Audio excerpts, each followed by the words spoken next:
Oh, I gotta post this comment before I forget it. There's a nigga in there's a nigga in Snowfall who looks and acts like Kuma. I'm mad we are live, and the first thing they're about to hear is this a nigga. All right.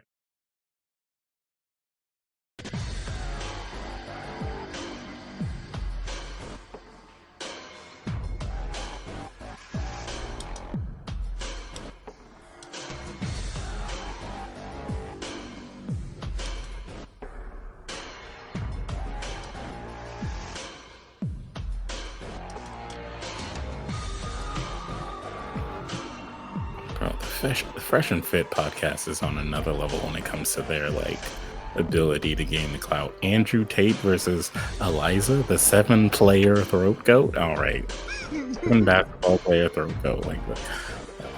Oh my god. You're trying to get me banned on Twitch, I see.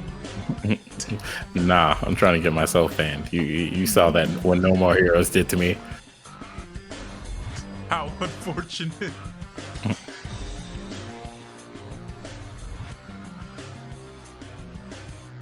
It's alright, buddy. It's part of the video game, so.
Wow.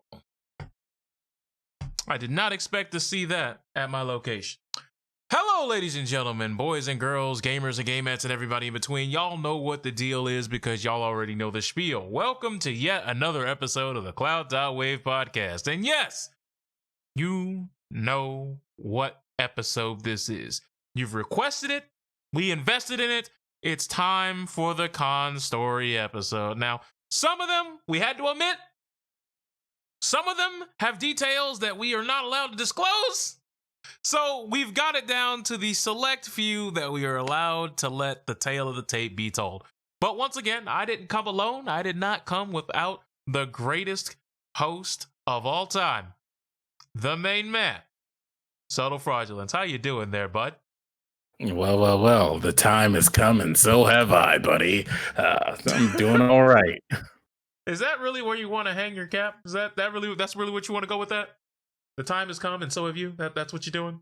Hey, man, it is a subtle reference, as some people may know. I used to go by, back in the old days before the fraudulence took me over. Way before quarantine. I understand. But anyways, for those of you who don't know, the reason why this whole con thing is coming up is because con season is looking like it's trying to rear its ugly head and come back during this tail end of the pandemic. Not to mention E3 is coming along the way, which I know a lot of people may have thought was going to be canceled. There was no way it was going to happen.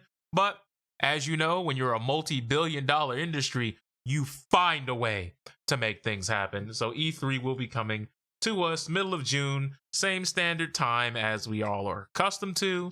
And for those of you who don't know, the expo will be taking place on Saturday, June 12th through Tuesday, June 15th. And I do believe it's going to be a hybrid way of doing things where there will be some stuff on site and there will be some stuff that is just going to be strictly for broadcasting and your unadulterated, unfiltered transparency Zoom calls that we're also just ecstatic to see. But the weird thing is, like, with the development cycles being drastically affected and, many, developers not even be able to assemble all their development teams in full and having to have them in compartmentalized roles due to the fact that there are still COVID restrictions out there in most of America and in many areas in Japan. So, I mean, this just makes sense. But we will see what is going to be coming down the pipeline. I mean, I know I was shocked the fact that Returnal and Resident Evil 8 are all releasing within 7 days. Returnal being 6 days ago, and I think at midnight tonight, actually, Resident Evil 8 will be playable. So, hey, you got it. But the E3 confirmed guest list for this year is Nintendo, Xbox, Ubisoft, Square, Verizon, T2, Capcom, Warner Brothers Games, Sega, Bandai Namco, Gearbox, Marvelous, Xseed, Mythical, Freedom Games, NetEase Games, and Turtle Beach, with Binge, Devious Eye Entertainment, and Otterbox Gaming all being in the mix. And the traditional media partners, your Game Bonfire, GameSpot, Games Radar, you know the usual gang of suspect. But you want to know what I don't see? You want to know who's absent from this list? Who is absent? 1xBet. They were never gonna make their way over there.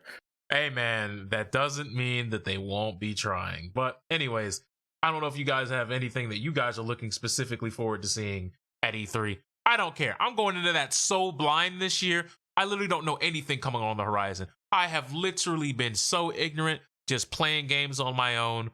Because let's face it, folks, like I said, Returnal snuck up on me. The DFO fighter is coming down the pipeline at some point.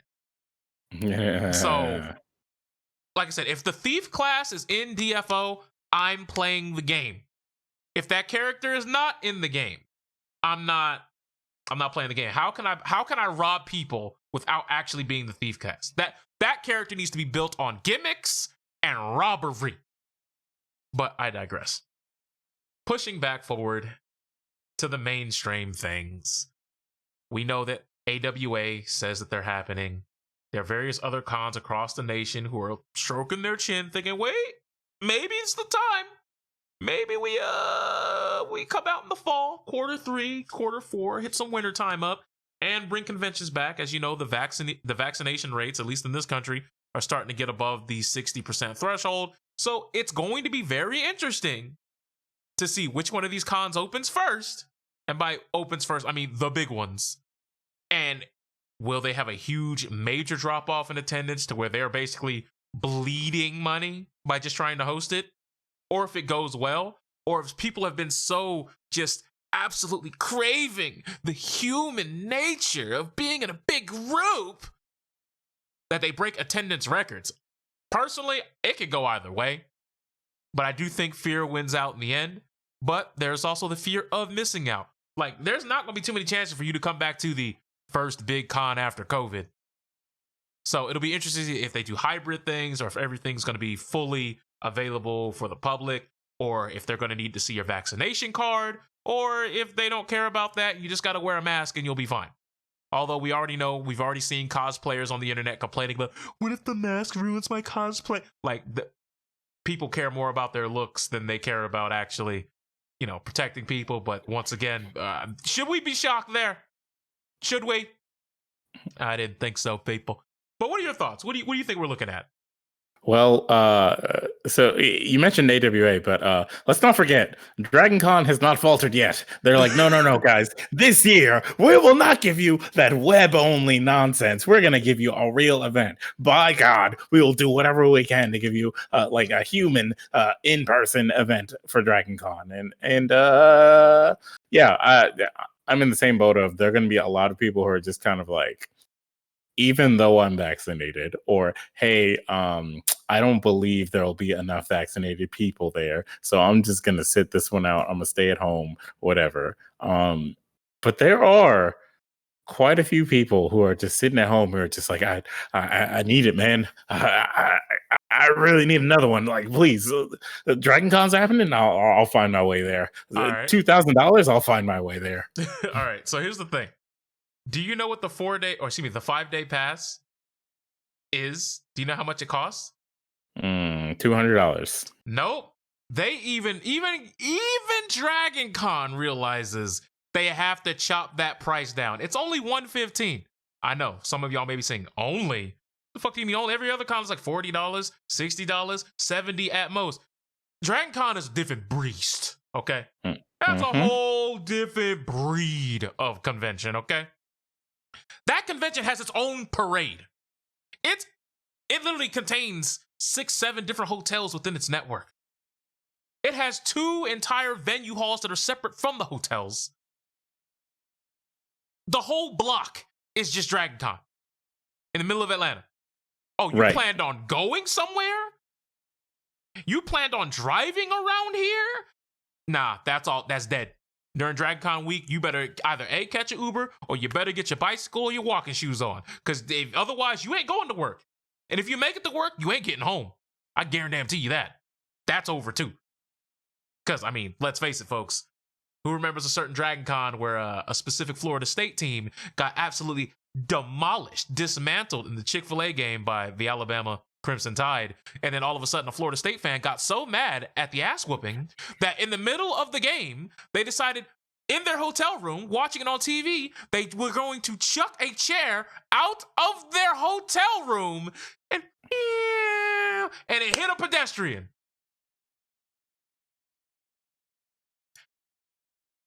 Yeah. They thought that we were the hooligans there. They thought that, they're like, oh, those nerds are crazy. Look, I'm throwing chairs. And it was like, no. That was the sports goons on this one, fam. Yeah, we were not throwing chairs. In fact, one of our own actually got hit by the chair. So it's actually your fault. How about that? Because the thing that was messed up was I wanted to keep tabs on the sporting events. You know what I'm saying? I got ESPN. I'm sorry. I'm a sucker. I know it's not just anime and video games over here. I like sports. I'm sorry. It's my weakness. I'm over here scrolling through. I'm like, God damn, Alabama, let Florida State do something. Shit. Next thing you know, I hear, woo, woo. Whole bunch of red lights outside, a fire truck, 2 ambulances. I'm like, what is going on? And this was like right around the time where our first set of tournaments for the day were over. So we went outside to go get some food, and like we see old people, oh my God, they threw a chair out the window. Oh my God, I hope she's okay. And I'm like,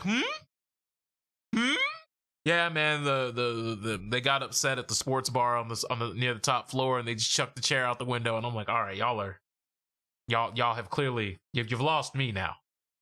Yeah, I've never been throw a chair mad at anything in my life, honestly. Well, no, I have been throw a chair mad, but I've never actually been like, I like lift up the chair and like not had the thought process of being like, wait, what am I doing? All right, let me put this down. This is crazy. You gotta de-escalate yourself, But yeah, normally the membership for Dragon Con's like $170, $185, but it's only $115 only, and you want to know the 2 options that you see when you open up the Dragon Con buy a membership page? The options they give you are the 5-day membership and the eternal membership. They may be saying, what is the eternal membership? What does that entail? This membership grants you access to every Dragon Con from now until Dragon Con no longer exists. Membership badges are picked up at the VIP badge pickup, and eternal members have a party on Thursday night before the show in the guest hospitality suite. You'll be also eligible as a member for a member discount on 25% off on all official Dragon Con merchandise sold at our Dragon Con stores at the convention. Membership also grants you access to other exclusive membership benefits with our partners, and you're eligible to subscribe to our member newsletter. Your membership badge may be picked up at the Atlanta Marriott Marquis in room L503. Dragon Con memberships are non-refundable and non-transferable. Dragon Con memberships cannot be transferred forward to the following year, which I don't think you need to put that if it's eternal. Then like, why the fuck would I need to transfer it? Like that just feels weird to me. But would any of you in the chat or YouTube comment section below like to take a stab in the dark at how much the Eternal membership is? Would you like to take a stab, my illustrious co-host? What do you think it is? I've like seen it before, but I don't remember. So I think it was like 200, 300, something like that. 200, 300. Woof. You had a rude awakening, my guy. 500. All right. It's more than that. Oh, all right. No, I'm good. Yeah. This is the Eternal membership. This is, you will never have to buy a pass to Dragon Con. You could just pull up as long as you got your membership. There are people who buy this, by the way. What's that? A 1K? 1K. Okay. 1K. I'm liking the guesses. $1,500, $300. I'm liking it. So the answer to the question is $3,500 US. There's no way. No, man. No. Don't worry. If y'all don't believe me, I'll go ahead and throw this thing over to you in the Discord. And for those of you who are still not believing your boy, and you know I've never lied to you guys, I'm just go ahead and put this in the chat for you guys. So yeah, your options are $115 5-day pass or $3,500 Eternal membership. Don't get me wrong, Dragon Con is a prestigious con that has earned its reputation. It is godlike, and I would 100% would recommend you go to it. If you are very skeptical about health concerns, you can skip it this year, but in 2022, I better see you front and center, mask on, full proper etiquette, but you better go there, because that con is, it's almost perfect. The reason why I say almost is because it's not really what a lot of people may think it is. Like, it's definitely more Western culture, so you're definitely going to be seeing, you know, more things like, you know, Game of Thrones. You're going to be seeing Harry Potter folks. You're going to be seeing D&D, you know, that type of stuff. Warhammer, right. 40K. Like, you're going to get a lot of those. Not necessarily the anime crowd. Like, they come, but it's not for them. Yeah, it's not tailored to them, but lately they've been trying to kind of tailor to them a little bit because they notice that, you know, people who are into all of that come through because it is a convention. You know, they do tend to blend in with people who are more into like the general fantasy community. So plus they have like, you know, stuff that a lot of anime cons have and con goers like, you know, like werewolf and card game rooms and werewolf, you know, and but yeah. So you're gonna be seeing a lot of comic book stuff, but I see someone in the chat said you're gonna be seeing a lot of thirst traps. That's any con. Like, that's not Dragon Con specific. But no. We got to really like highlight what this person is saying. Yes. But at Dragon Con, it's not just a lot of thirst traps, okay? Like, any con, you could say a lot of thirst traps. Like, that's, you know, that's going to happen.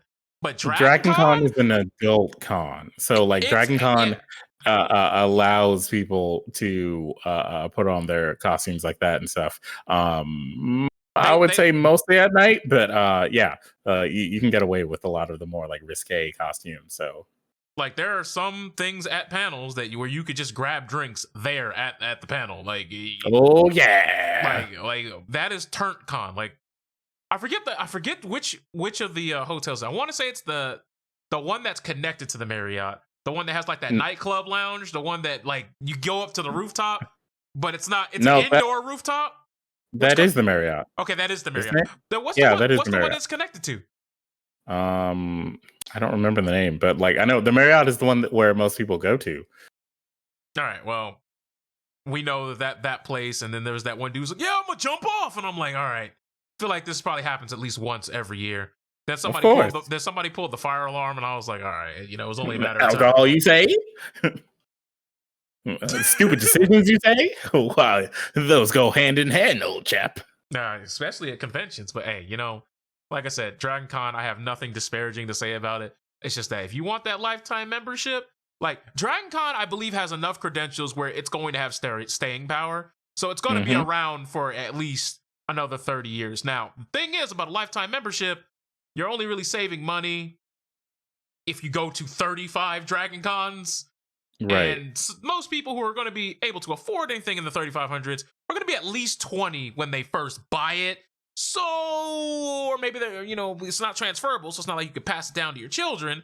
So, unless you plan on going every single year from age 20 to age 55, then by all means, splurge. Otherwise, I don't know about that one, Chief. But Right. hey, it is what it is. It's definitely a dope event, and I definitely highly recommend it. Once again, health concerns, considered, see you in 2022. But anyways, back to our main discussion here. Cons are very, very interesting. And as we've seen, they're starting to rear their heads right back into the thick of things. And you already know that the first con that does it, if anything, and I mean anything goes wrong, if the word COVID is even just improperly mentioned or fixed to the name of whatever con it is, that con might die, because you were going to get everybody and their mama making that social media clout. They're going to be coming in full force talking about how could you have this convention? You knew damn well that we were in a pandemic. You didn't care about your fan base. All you cared about was money, and therefore you have forsaken us all to another 40 years in the shadows, for the We shadow do have remains cast. we do have a bit of an example of how this could be handled with Dragon Con, because God, what was the name of the disease that like, they found out that someone who either worked there or someone No, no, no, no, no, no. I involved. know what you're talking about. So I believe it was that very Marriott. One of the hotels tested positive for having spores and like mold in like the in the air ducts of the AC. And yeah, the hotel tested positive for Legionnaire's disease. That's what it was, Legionnaire's disease. Yeah, I know exactly what you're talking about when you were talking about the hotel. Yeah. So if a hotel, and remember, Legionnaire's disease is supposed to be something that like was from a bygone era. Mm-hmm. Like that's not even be something we even supposed to see in our lifetime. But somehow reared his ugly head. We don't know who wasn't cleaning, and who knows with this whole COVID thing. Who knows? We might get Legionnaire's disease 2 electric boogaloo out here, and that's not gonna be good for anybody. So, granted, they've had a whole couple years now to get over the stigma. Hopefully, let it settle to the back of the mind. Because I mean, I'm sure but a lot of people have forgot about it, but it was literally like the next year. It was like, oh yeah, we got another disease. We got COVID everywhere. So sorry, the event is just gonna be digital only. Like we're just not even gonna have an event. Which good for them making that choice. But now this is the time where they're like, hey, we could have an in person event. I mean, that COVID thing is still out there, but guys, be responsible, and we can go through and make irresponsible decisions while we're drunk. well, that's the thing about Dragon Con. Like, there are plenty of irresponsible people that pull up there. All right, so Oh boy. if like once again, this is not a reflection of the con, but it's the people. When you have that many people there, bad decisions are just typically going to get made, and that's just the 100 truth about it. So, like I said, it'll definitely be interesting. Will we be in attendance? It's 50-50. I won't say no. I won't say yes. It just depends on how things shake out. But if we are, you guys will be first to know if you're following us on Twitter. Anywho, back to what we wanted to talk about originally, the con stories. Now, I'm going to start off with a softball one. By softball, I mean, it gets kind of weird, and there are balls involved. And unfortunately, it didn't start off for me. So this was a MomoCon round, I want to say like 2017, 2018. What was the year Undertale came out? Does anyone have that information offhand? Because I'm not actually sure. 2015. All right, 2015. So it might have been 2016, 2017.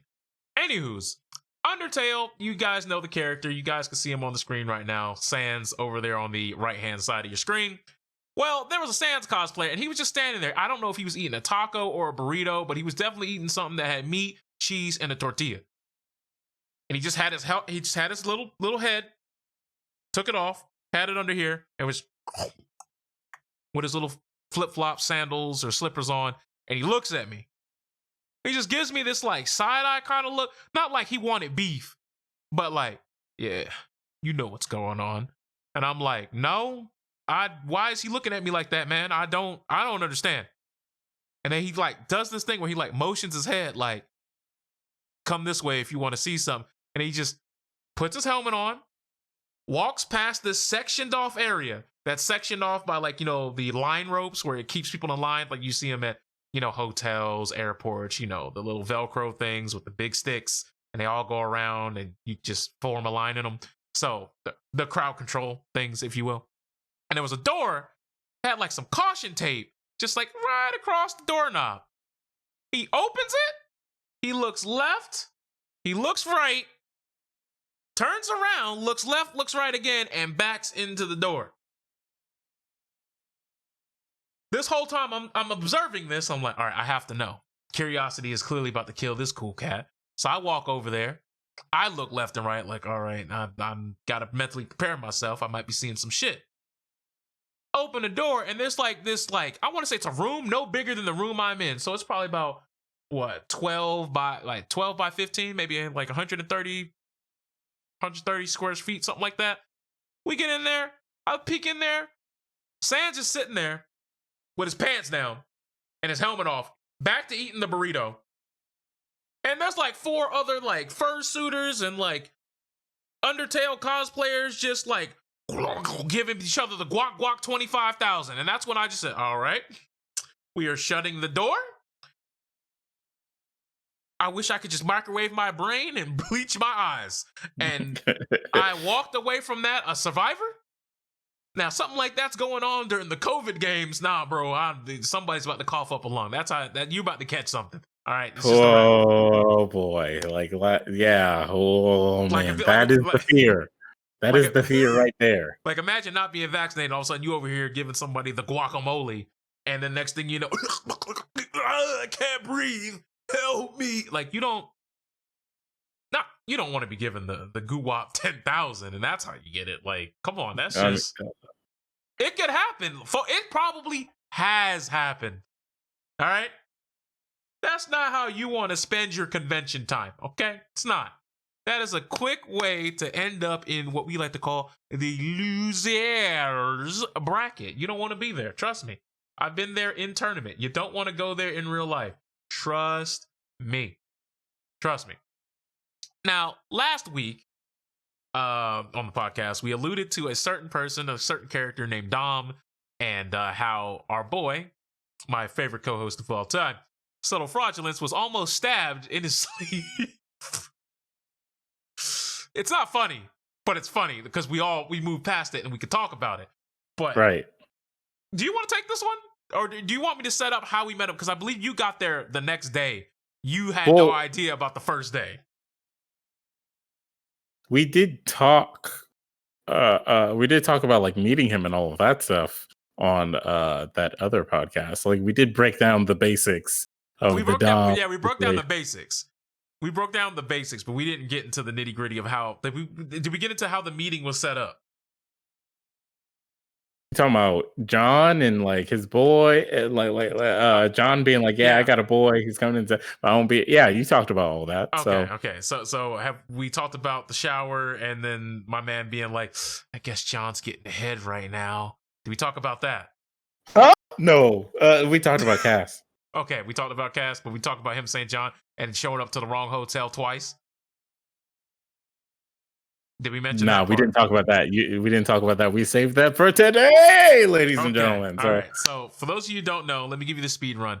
Our boy John says, hey, look, I won't be able to get there until the next day. And he got there a day earlier than he was supposed to. And we just need you to hold him in the room for one day. Is that cool? All right, bet. Easy. No problem. Easy. When is he coming? Well, John said he doesn't get there on Friday. We were working that con, so we got there on Wednesday. Dom gets there Thursday morning. So we're like, all right, let him know this room, yada, yada, yada. Boom, easy, GG's. Thursday morning rolls around, and I believe that Mike and Abdul went somewhere. I don't know if they went to get breakfast or lunch. Tell me, where'd y'all go?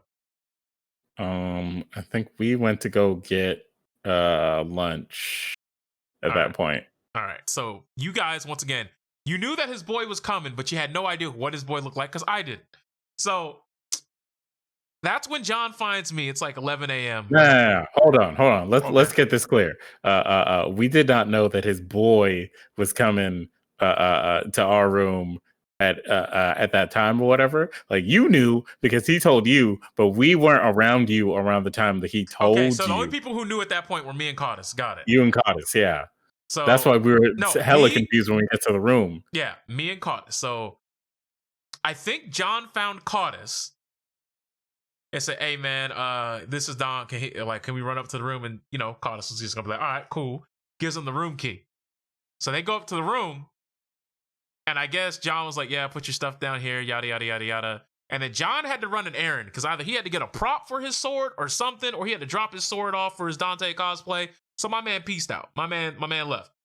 So unbeknownst to Mike and Abdul, I'll let you tell this part of the story. Y'all went back up to the room not knowing that there was a dude in there. And what did you see? There was a opening the door. Mike opened the door, and Mike told me that like somebody was like pushing the door closed. He was confused, like, I think the door's stuck. And I was like, wait, what? And then we opened the door, and Dom is there behind the door in some sort of like, I don't know. It looked like BDSM gear, and I was like maybe this is a part of a cosplay or something. Like immediately in my brain, I was not like, there's not some creepy sex man in here. I was like, oh, maybe this is some like cosplayer or something. But like he's behind the door because clearly he didn't want us to like see whatever he was wearing and stuff. Like he wasn't done putting on his shit and wasn't expecting anybody to walk in. And he was like, oh, oh, I'm sorry, blah blah blah. He like introduced himself. Oh, I'm Jonathan's friend. He said it'd be cool to be here and stuff. And I was like, I'm mad because it must have took him a while to say that because Mike hit me with a text, who let this BDSM motherfucker in our room? And me and Cardis are setting up for the tournament. And I just get a text, I'm looking at it and I'm like, the sad part is, given how the service is terrible in this building, there is no telling when you guys sent me this. Mm-hmm. Because we sent it. Because Mike sent you the text or whatever when we were like settled in there, and this dude is like, telling us what's what, and the whole time I'm just like, man, this dude Josh told us absolutely nothing about this. That's interesting. And so we're sitting here like, there's just some dude in our room. All right, wasn't expecting that, but whatever. I think Mike and I like waited until he got word back from you because we weren't gonna like leave the room with some dude in there because I don't know, maybe he was a robber. Like it could have been something. This all could have been like one of those action movies where he comes he's like don't worry guys, I pose no threat to you. I'm actually a friend of a friend, so don't worry. And then the moment we try to leave, he like tries to like karate chop us or something. He turns into the Equalizer. Wait, the Queen Latifah version? Yes. Yeah, the one. So yeah, so that ends up happening. And then John is telling us that, yeah, Dom, yeah, he's kind of weird. And I'm like, when you talk about people who are kind of weird, that shouldn't be the footnote. That should be the headliner. That should be what you lead with. You should say that, like, this is a degenerate, so I could have told you no. You made me seem like this was an upstanding, honest Abe type person. Like, this was a person that I could just put my faith in to just be a good-natured, wholesome human being. The rabbit hole that we end up going down during the course of this convention with this person's existence gets quite trifling. Quite trifling. So he comes to the room. We're just going to fast forward towards the end of that day. He comes to the room, and this is Dom we're talking about. This is the weirdo BDSM Sephiroth dude. He's all upset and angry because John went to go pick up his prop. And they may be saying, why would the man be upset that someone's going to pick up a prop? Well, John just so happens to have left his prop in the room of this woman. And this is a woman that has curved Dom not once, not twice, but apparently on 3 to 4 different occasions. Now, he thinks that getting a prop is a euphemism for getting his sword polished, getting his knob guacked, getting the Guacominator 10,000, getting the headiest of head, max headroom head ass. And he's sitting up there in our room, upset that John might be getting some action from the girl that he covets so much. And now, A quick footnote here. Okay. This man has the incel logic that is, women who have sex with people and aren't married to said people, are just women who are apparently just giving it up to everybody except for them. So like John being a man who I don't know, I guess is not like weird, or like being a competent man and being there means that she immediately would just like open her mouth and like present herself to him, because I don't know, because his logic is that women who are promiscuous don't have any sort of autonomy whatsoever. As soon as a man is like, I'm trying to give it to you, she's like, oh yes, please. It's like, oh, but not you, Dom. Anybody but you. Like that. That's his thought process here. He's like, and then that's when I became my true self. I became the real Blasian. It was like Blasian Assassin or something. I don't remember. I think no, it's the Blasian God is what he calls himself. That's right. I became the Blasian God. So the thing is interesting about it. Like, here's the thing: Don may have cleaned up his act. Maybe he's a good person now. I don't know, but it was just weird because apparently, and this is how I've been told, and I can only imagine how it looked from laying down from where you were to where he was. But the way the room was situated, he was sitting at the hotel desk. Every room has that desk, like just in case you're on a work vacation and you're here for work related reasons. There's a desk for you. And he's sitting at it, and he just pulls out this knife and just starts like cutting his face up, like he's trimming his beard, but he doesn't even have stubble. He has a smooth face, so the only thing he could be doing is cutting his face. Like that's it. He's just shh, shh, shh, shh. I'm like, all right, that guy's weird. We'll jump him if he tries to get crazy. And you know what this man does? He starts saying, John is out here probably getting his dick sucked right now. We're like, what? Wait a minute. What? Hello? I was like half asleep when he said that, and so like when he said it, I was like, "Oh, I didn't hear that." My mind is obviously like playing tricks on me, so it's time for me to go to sleep. He's like, "Oh, I'm out here getting head from someone else." Hello? Ooh, what?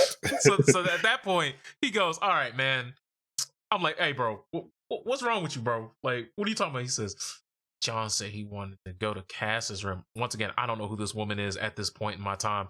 He's just like, yeah, I'm just makes me sick. That pussy should be mine. And we're like, hold on. Whoa. My initial thought was like, why do you even care if John's getting his dick sucked? Like, first off, if that's happening, more power to him, I guess. I mean, like that's nice. Like, I'm sure he's enjoying that. So like, whatever. Who cares? But look, I hate using the word problematic, but my man said like he said it like the pussy was owed to him. Like, yeah, he's like that should have been mine. And I was like, like the woman I am asleep, I guess. This is a dream. All right. I mean, he said like the woman owes back taxes on the dick or some shit. I was like, what in God's name is we doing over here? So anywho, we get to this point, we're like, all right, well, it's late. I just spent the entire time setting up this entire like network and the mixer and all this other stuff, and I'm covered in dust because let me tell you, the first year of Dragon Con, the area that they had us run the tournaments in, there was a gigantic, just huge dust cloud. Well, this is MomoCon though. No. It wasn't Dragon Con. No, it was Dragon Con. Dragon Con. Yes, no. he was. Yes, he was. That was Dragon Con. You want to know how I know it was Dragon Con? Do you want to know how I know it was Dragon Con? We were on the 40th floor. We were on the 40th floor in the Westin Hotel. That's how I know. Because remember, we said we'll throw him out the window if we got to. Yeah, I don't think that was. I feel like it doesn't. I don't think that was Dragon Con, dude. It was definitely Dragon Con. I mean, I remember meeting. You want to know why I know it was Dragon Con? Because remember the lobby we were in the first day? And if you don't, I also know it's Dragon Con because I talked about this literally 2 days ago on the OBN podcast with John. And me, John, and Henry all know it's Dragon Con. I mean, I guess it was then. Because if it was the I remember meeting Cass at Dragon Con for the first time, but I don't remember meeting her and Dom stuff being in the same like weekend. But then again, I guess it was a very, very long No, weekend no, for all the Dom stuff no. that happened. Those were 2 different years. The first year was the Don thing. The second year was the whole thing with the weird Street Fighter tournament thing that happened, and then the whole thing with that one dude DQing himself because I for some reason his brain could not remember that he signed up for some event and he went to use the bathroom and he just made a big scene about it. Were you there for that? Probably not. All right. Well, point is, Dragon Con. I digress. My man was over here just cutting his face. I'm like, look, bro, I'm covered in dust because I had to set up all this shit, the fucking electrical station. So I'm gonna just go take a shower. So I leave to go take a shower, and I just hear, and I think it was Abdul or Mike, but someone said this man looking mad weird at Abdul right now, and we might have to jump him. Yeah, it was Dragon Con.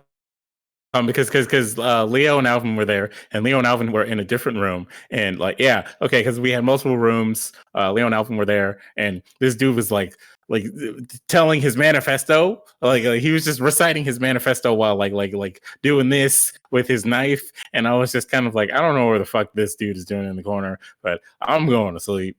And then like I could feel the malicious intent and like the edginess of like the he's like, yeah, he's probably they're getting head and like the shipping mine, and man, it just really pisses me off that these things happen. I just really have these murderous tendencies, and I really have to control them. And I was like, are you the Punisher, like Netflix Punisher? Is that you? Like, what's going on over here? And so he's like doing this. And I think Mike or someone else who was in the room like went to find you and be like, hey, like I don't think this is. I was in there. Yeah, you were somewhere in the room. I was in the bathroom in the shower because y'all sent me 2 texts, and I didn't know that I was in the shower. Somehow he didn't know that, so he left to go look for me when I was literally in the room. I don't know why y'all didn't tell that man I was in the room. Or maybe you did, I don't remember that. And maybe he was in Todd mode or something. I don't fucking know. Probably, but yeah. So he was saying all this stuff, and like you came into the room, you saw this dude doing whatever, and then at some point Leo got involved, and we had to be like, yeah, maybe he should stay in y'all's room because you guys have extra room, and he doesn't really have any space in our room to sleep because we had like 5 people in that room or something. Yeah, it was me, you, Ike, Cardis, and me. Right. And it was just like, I don't know where he's sleeping, but there's like no space here. Did I just say me, you, Ike, Cardis, and me? Me, you, Ike, Mike, and Cardis. There we go. That's the 5. So anyways, at this point, we're all sick of him. And I'm like, hey, bro, just take your ass to sleep before you get jumped. Like, I just had to tell him straight up, like, this is not what you want to do. So the next day, John starts telling me about his origin stories. They may be saying, what the fuck is an origin story? You're not a fucking comic book character. So apparently, Don had been telling people one of 3 things. 1, he's homeless because at the age of 7, his parents abandoned him, and he was picked up by a mysterious Asian dude who taught him not only martial arts, but self-defense training, and he had to earn money and income and his keep doing small, odd jobs on the side up until his adolescence, into his late teenage years, into adulthood. And that is why Master Splinter is on this thumbnail, because this man just gave me the backstory of the Ninja Turtles. Kinda. But abandoned, lost, confused, met a sensei, if you will, who just trained them in secret in the darkness and the shadows. And I'm sitting here like, where did this happen? Like, what? How did this happen? He said, yeah, he was born out west in San Francisco. So somehow he has a San Francisco origin story. But apparently, the second origin story is that he has a family in Louisiana that he has to see because his brother got murdered. You remember this, right? Yeah. His brother apparently got murdered right before or right during the beginning of Dragon Con. And apparently Don concocted this huge story to say, oh, well, my brother died and I don't have any money to get back home in time for the funeral because I spent too much money on too good a casket for my brother. So I need you to drive me to my family in Florida, even though my brother was shot in Louisiana. I need you to drive me to Florida since you live in Valdosta. And he was talking to Cass, which tells me that was Cap right there. He knew all he wanted was to get in a car alone with that girl. That's all he wanted to do. Thinking back on the way you've like phrased that, yeah, that sounds very unsafe.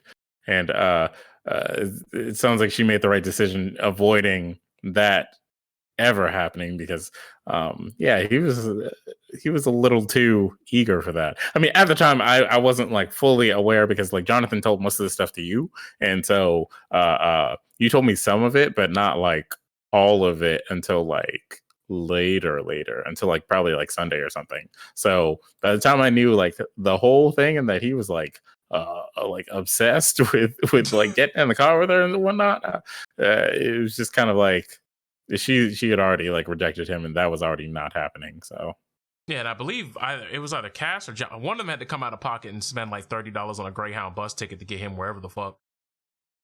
So somebody still took an L on that person's behalf. And at that point, I got really confused the whole time because I was like, then how did he get there? Like, yo, like thank this man, you, like he backpacked his way to thank the con. you. That my man, Look, these that matches my are man, not worth your life savings, people. did my man just do the old fashioned Ryu from Street Fighter? Just picked up the satchel and just said, "Together, I am a road warrior," and he just walked here. Like, I have questions that I have to figure out that never got answered for this. Mm-hmm. And it's just amazing just how far some of these people will go just for a crumb of some cooch that they never even get to see.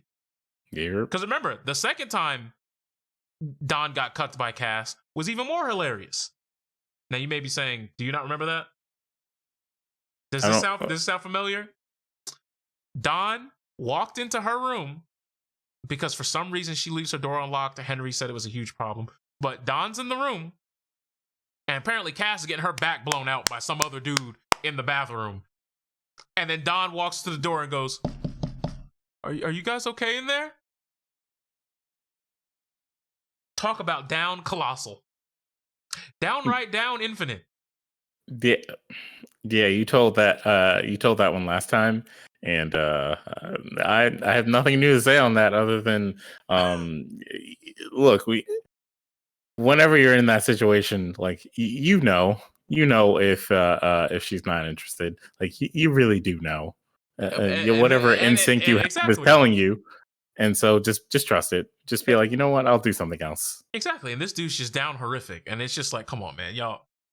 Look, I don't even like you, but like this is pathetic, man. Even for you, do something, fix your life. I mean, she's not the only girl that exists, so come on. She's really not. But you know, it be like that when it be like that, especially in the situations where it do be like that. Now, speaking of situations where you're down bad because it be like that when it be like that, we need to talk about con tournaments. And I know last week I touched upon the convention where we were at AWA and we were in a theater and it was a tournament ran by two dudes and a laptop. Now, they wanted us to play Dragon Ball FighterZ Double Elimination with two setups. Two on plasma screen TVs in a room that was not ventilated or meant to hold more than 30 people. There was about 60. That was the last AWA we ever went to. That's the last one that ever existed. Oh, all right. I'm sad. So 60 or 70 people packed in there like sardines. Sweat, must, any natural thing that you could think of that would make an event uncomfortable for your body, apply it here. Somehow it was humid and muggy in a room. Don't know how that happens, but it is what it is, right? So we're at a point now where the tournament is about to start, and I'm having second. I'm like, you know what? I should probably ask for my money back, but you know what? We're in here. We're doing fine. I win my first match. I think Abdul wins his first match. Mike's match doesn't even happen. Why? Because about 8-9 games in the first round, that PS4 number one goes. I will tell you right now, I did not win my first match, but like I didn't care. Like at that point in time, I hadn't like I just didn't care about Dragon Ball anymore. But the thing that I did care about was that there was like a dude behind me because the dude that I played was do you remember like I played him in a Third Strike tournament, I think at the AWA the year before. Okay. Apparently that guy was, like he switched to Dragon Ball. He was, a Dragon Ball player. I had not seen him at like any events or anything like that. But apparently that dude was really playing the game and whatnot, right?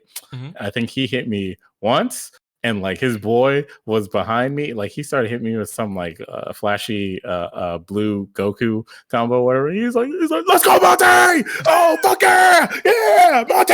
Hell yeah! And I was like, yo, who is that? All right, okay, I just want to play that guy. I didn't know that was your match because that was happening at the same time as my match.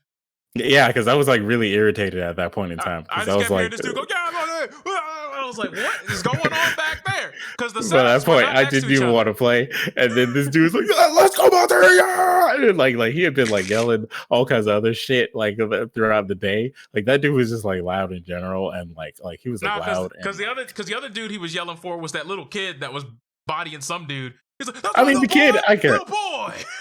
Like the kid I got, it was like, okay, hype up the kid, but like before that, he wasn't like hyping people up in the games or anything like that. He was just yelling shit. Like he was just saying random shit. And then like when I play, this dude was quiet the whole time. When I play, let's go, Monty! And I'm like, yo, I'm not that good. like you can relax. Like this is not gonna be super difficult for him. Like you can relax. So, just shout out to the MVP. When Caudas came up, he went up to the room, got one of those. I know he got me a frozen water. I don't remember if he got Mike one, but he was like, "Hey, bro, you need it." And I was like, "Yeah, I'm struggling out here." So, I'm all right as far as climate control because I got this ice cold water. You know what I'm saying? I'm not using it to drink. I'm putting it on my back, bro. I'm trying to survive out here. I'm trying to regulate my body temperature. So, when that PS4 goes, it basically overheated and something in it died. So they were like, all right, we're halfway through round 1 winners. We haven't even started losers. And there's 64 people in this room. And we have to play on one setup on a 60-inch plasma screen. And in my mind, I said, nah, my freedom is worth more to me than this. So I just said, I'm going to just go ahead and DQ myself. And by DQ myself, I mean, I just packed up my backpack, put my controller back in it. I think I put your controller back in it as well. And we were like, yeah, we're going to bounce. And we just left. We just went and enjoyed the con. And what was it, like 2 a.m.? We went back down to the Cobb Galleria and they were just finishing top 8. And I was like, we made the right decision. Yep. Would have missed the whole damn con being in this Dragon Ball tournament. What was it? There was also supposed to be a Street Fighter tournament that got canceled. Yeah, because the Street Fighter tournament was supposed to be after Dragon Ball, and I was like, yo, I was supposed to say 4 a.m. Street Fighter? Nah, I was mad about that. I was actually like I was prepared for the Street Fighter tournament, and then they're like, yeah, that one's not happening. I was like, for Dragon Ball. Oh, all right, okay. Goku, you're forsaking me for the last time. So that's not the last time that we've had a late night tournament. And this isn't to dunk on AWA, but the next story happens at AWA. And this had to be early, like before UGL was even a thing. Like this had to be like 2014, 2015. I don't even think it was Smash 4. Yes. Ugh. Wait, it was either which 4 one? or Project M. It was either which one? The one that was on the second floor, like the Cobb Galleria, the one that's not there. The one that was in the actual Renaissance Waverly Hotel. Talking about the one that was in like the rooms that they had for the games and stuff? Yeah, the rooms where they had the big fans. Is this the wait, no, because there are 2 that happened there. There are 2 that involve me that happened. Okay, I'm talking about the one specifically that had my John, the Asian John that had the Honda Civic. The one where the year Brandon went. Oh, okay. This is the Super Smash Brothers tournament. Let me explain for all of you who are very confused here. You see, the tournament was listed as Super Smash Brothers. So it was literally like everybody who entered was like this is mystery tournament because there was no like specific version. Like at 64, the time, Melee, yeah. Brawl, who knows? 4, who knows? So in my brain, I was like, oh, it's probably going to be a Brawl tournament, you know? So maybe, you know, like it'll be that because Brawl was the latest game at the time, but people had been playing PM. And I was like, they're not going to hack like Wii's and all this shit to get PM. Like these people are, you know, official and they're, you know, they're just running a con tournament. So it's probably going to be Brawl. That's fine. That's cool. I mean, like it's going to be Brawl because they don't have GameCubes for Melee or anything like that. And, you know, I see some Wii's here. So whatever, it's going to be Brawl. Cool. You know, I love Brawl. I'll play some Brawl. And then get there and like, you know, I see some people I know and whatnot. Everyone's just like, yeah, I have no idea what game this is going to be. You know, it's a Super Smash Brothers tournament, and I see some people like, yeah, it's going to be Project M, guys. What are you talking about? Yeah, I heard, you know, that's going to be Project M. I was like, anything but that fucking game. I was like no way. And oh my god, they first off, they forgot to cap the tournament, so there were too many people.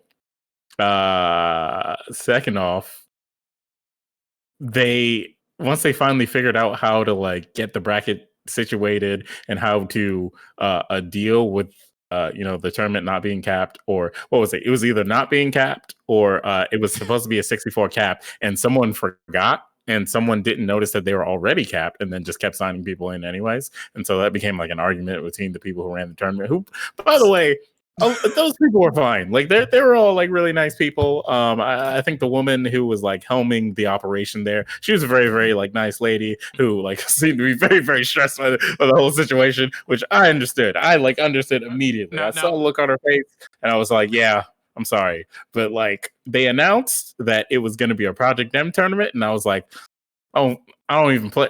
All right, well, we'll play. We're all here. Like it. So the thing that had me dying was the tournament hadn't started yet, and it was supposed to start at like 8 or 9, and I definitely came down there like an hour and a half later. I come downstairs, and I'm like, why do I just see all these people sitting in the hallway, like they're waiting on something? And I see you sitting there, and I'm like, hey, bro, what's going on? And he's like, welcome to the tournament. I was like, yeah, welcome to the Super Smash Brothers tournament, buddy. Like, and I was like, what game are you playing? You're like, I don't know. Yeah, we were just debating, like, man, which one would it be? And I'm like, guys, it's got to be Brawl. And a couple of people sitting next to you were like, yeah, man, we don't know. And I was like, oh, this isn't good. So I was like, so did it at least start? And he was like, nah, we wait. Start. So the thing that killed me, and this is a quick aside, I wish Caudus was here because he would be able to verify this. But do you remember the text that I got right when that happened? No. Okay, so when I saw you, Caudus was heading upstairs to the room. So Caudus gets upstairs. I get a text message while we're talking, and I read it out loud, and you and Jonathan just die laughing. Caudus says, who the fuck pissed on the seat? Yeah. Because we had somebody who couldn't control their wee-wee, their young Willard, and boy, we should talk about Brandon. We haven't talked about him on stream before, but we'll let you finish the Smash story here.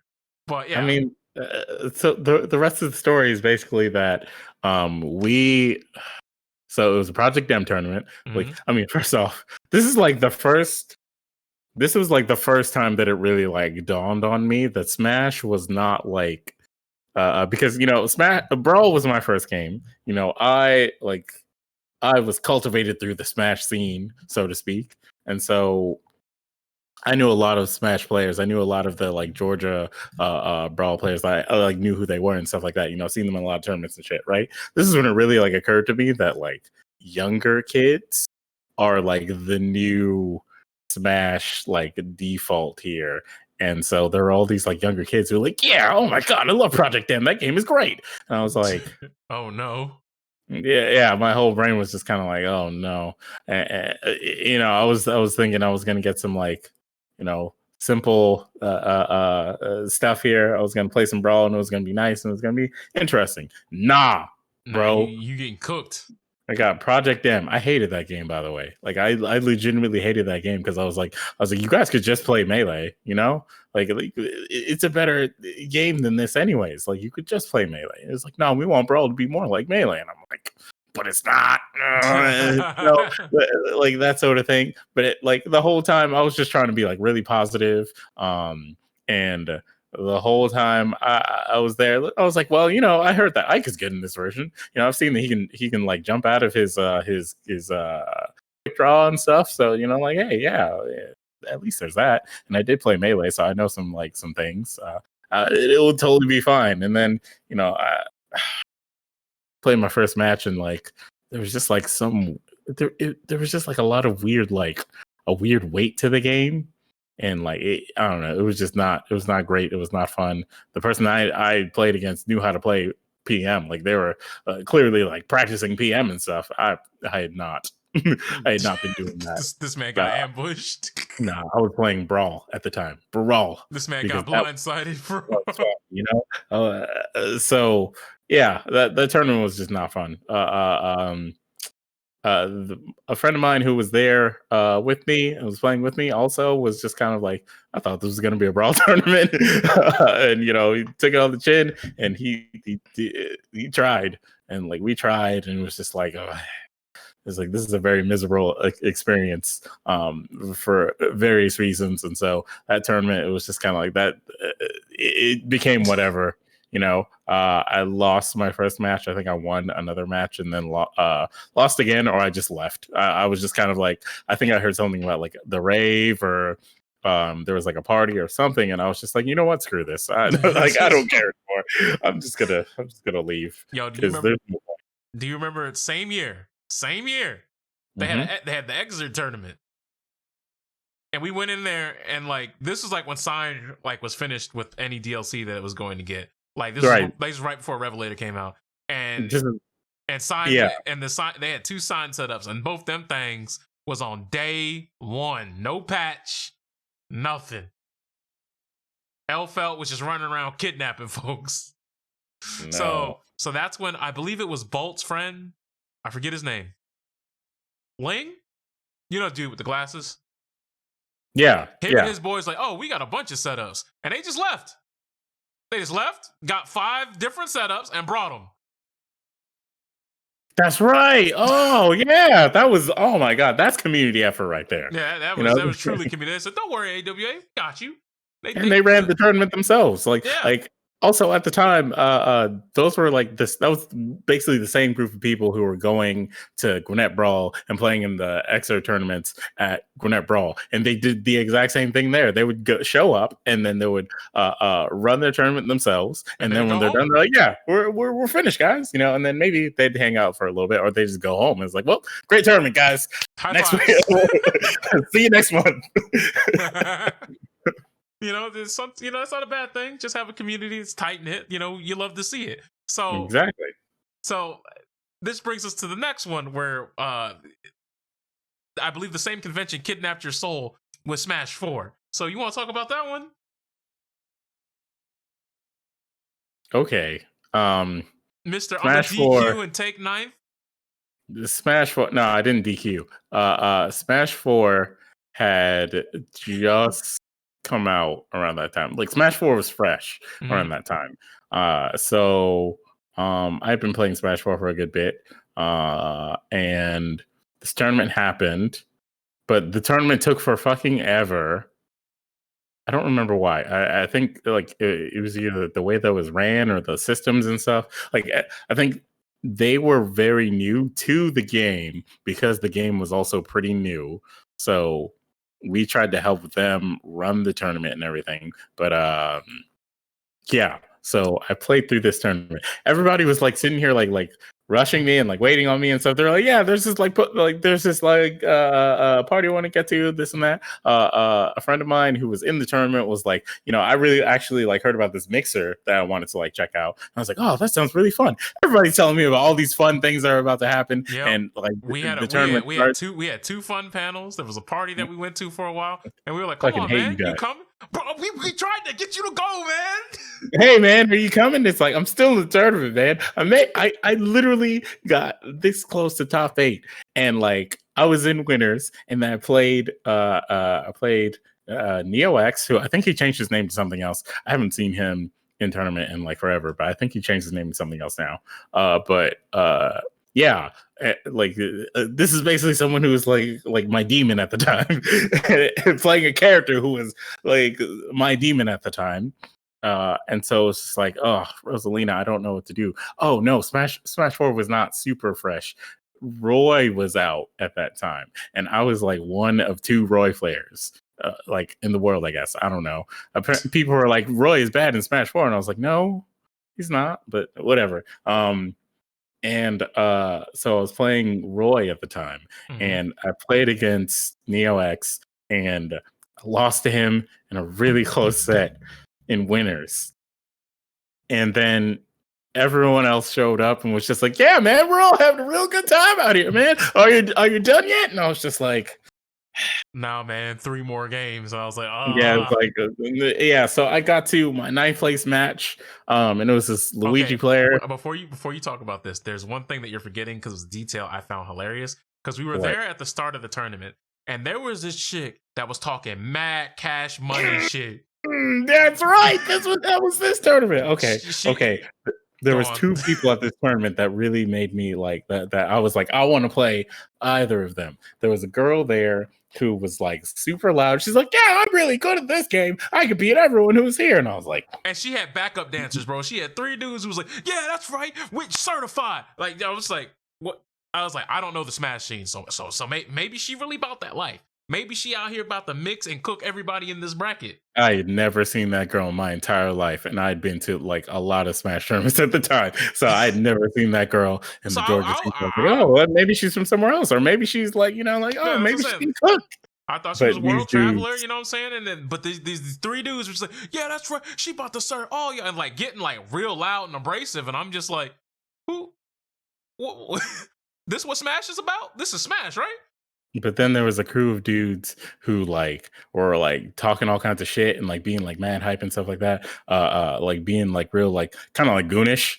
So they one of their dudes was playing a match and he was like beating the guy that he was playing and they were talking all kinds of shit. And like I looked at that match and I was like, this guy's not doing that well. Like he's not doing anything like impressive. He's not doing that well. I could probably beat this guy.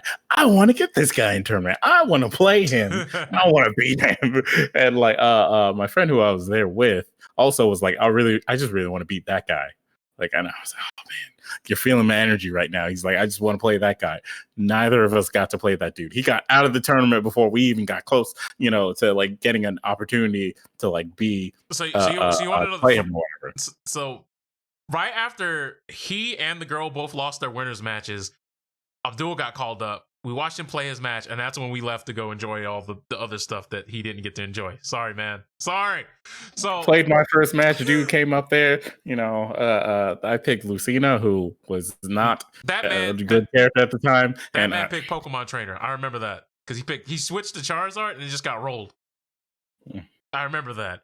But so the dude who was talking all the Pierre Cashmere shit, he was like, hey, Brian, everybody in this bracket free. And like he dapping up his boys over and over again, like they came here with you. He's like, bro, these boys free, bro. These boys free, bro. Hey, I'm telling you, bro, they free.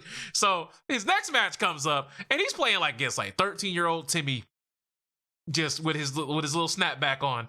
And this man they're bullying that kid. And that kid just gave that man the work.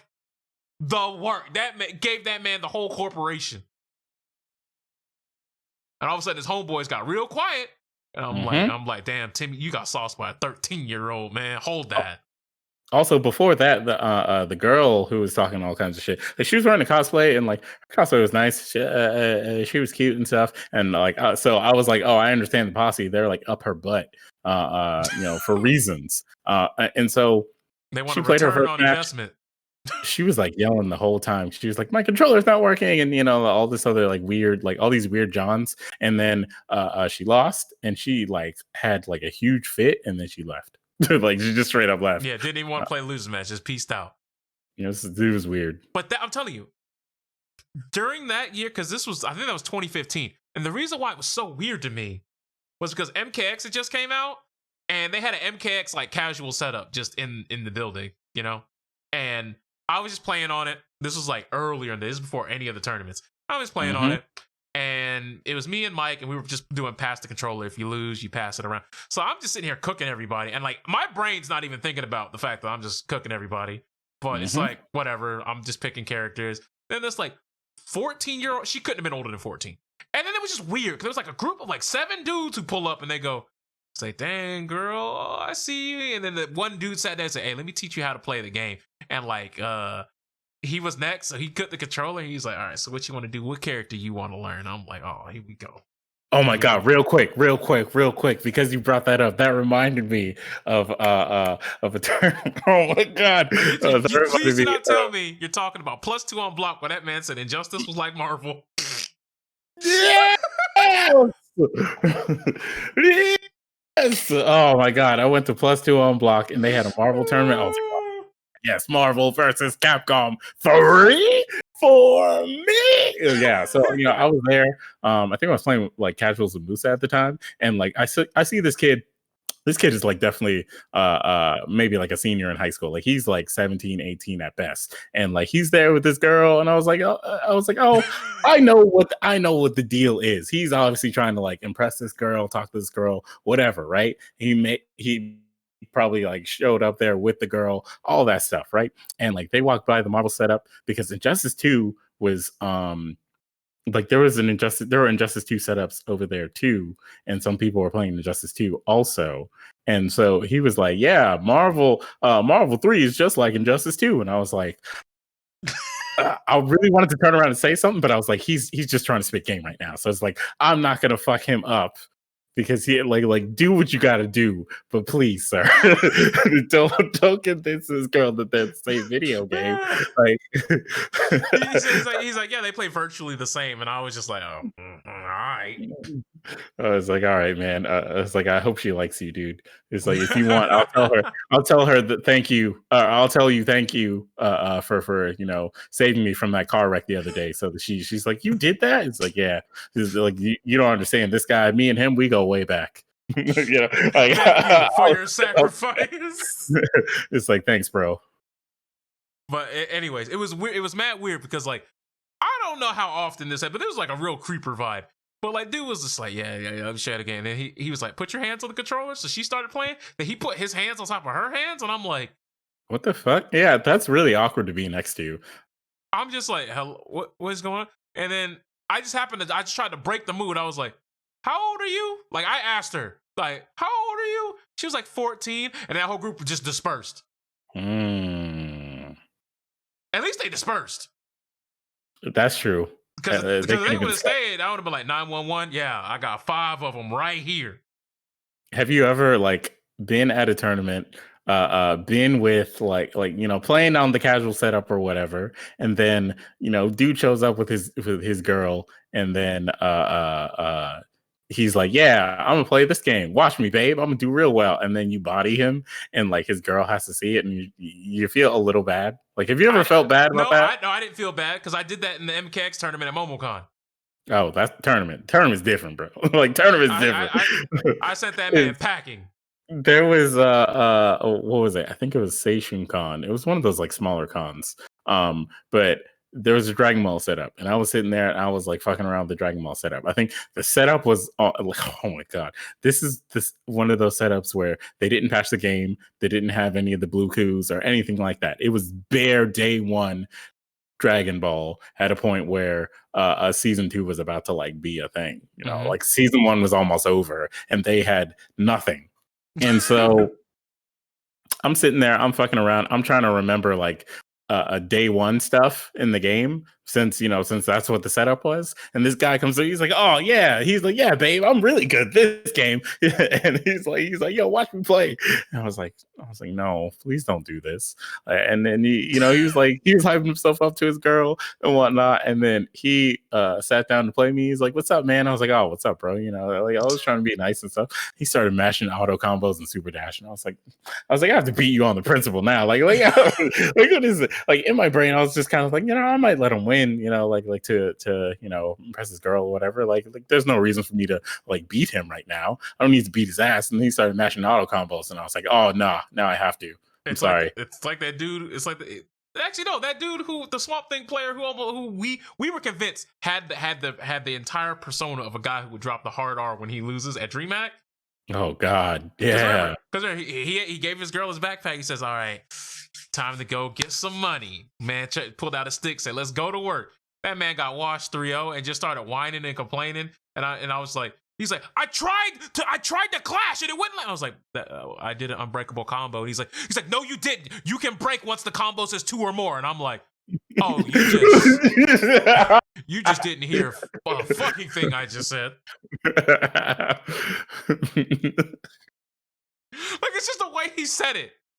Like, I'm wrong. And I'm like, you are loud and wrong right now. And I'm just trying to help you so you don't get the same problem and loses. But at this point, fuck you, sir.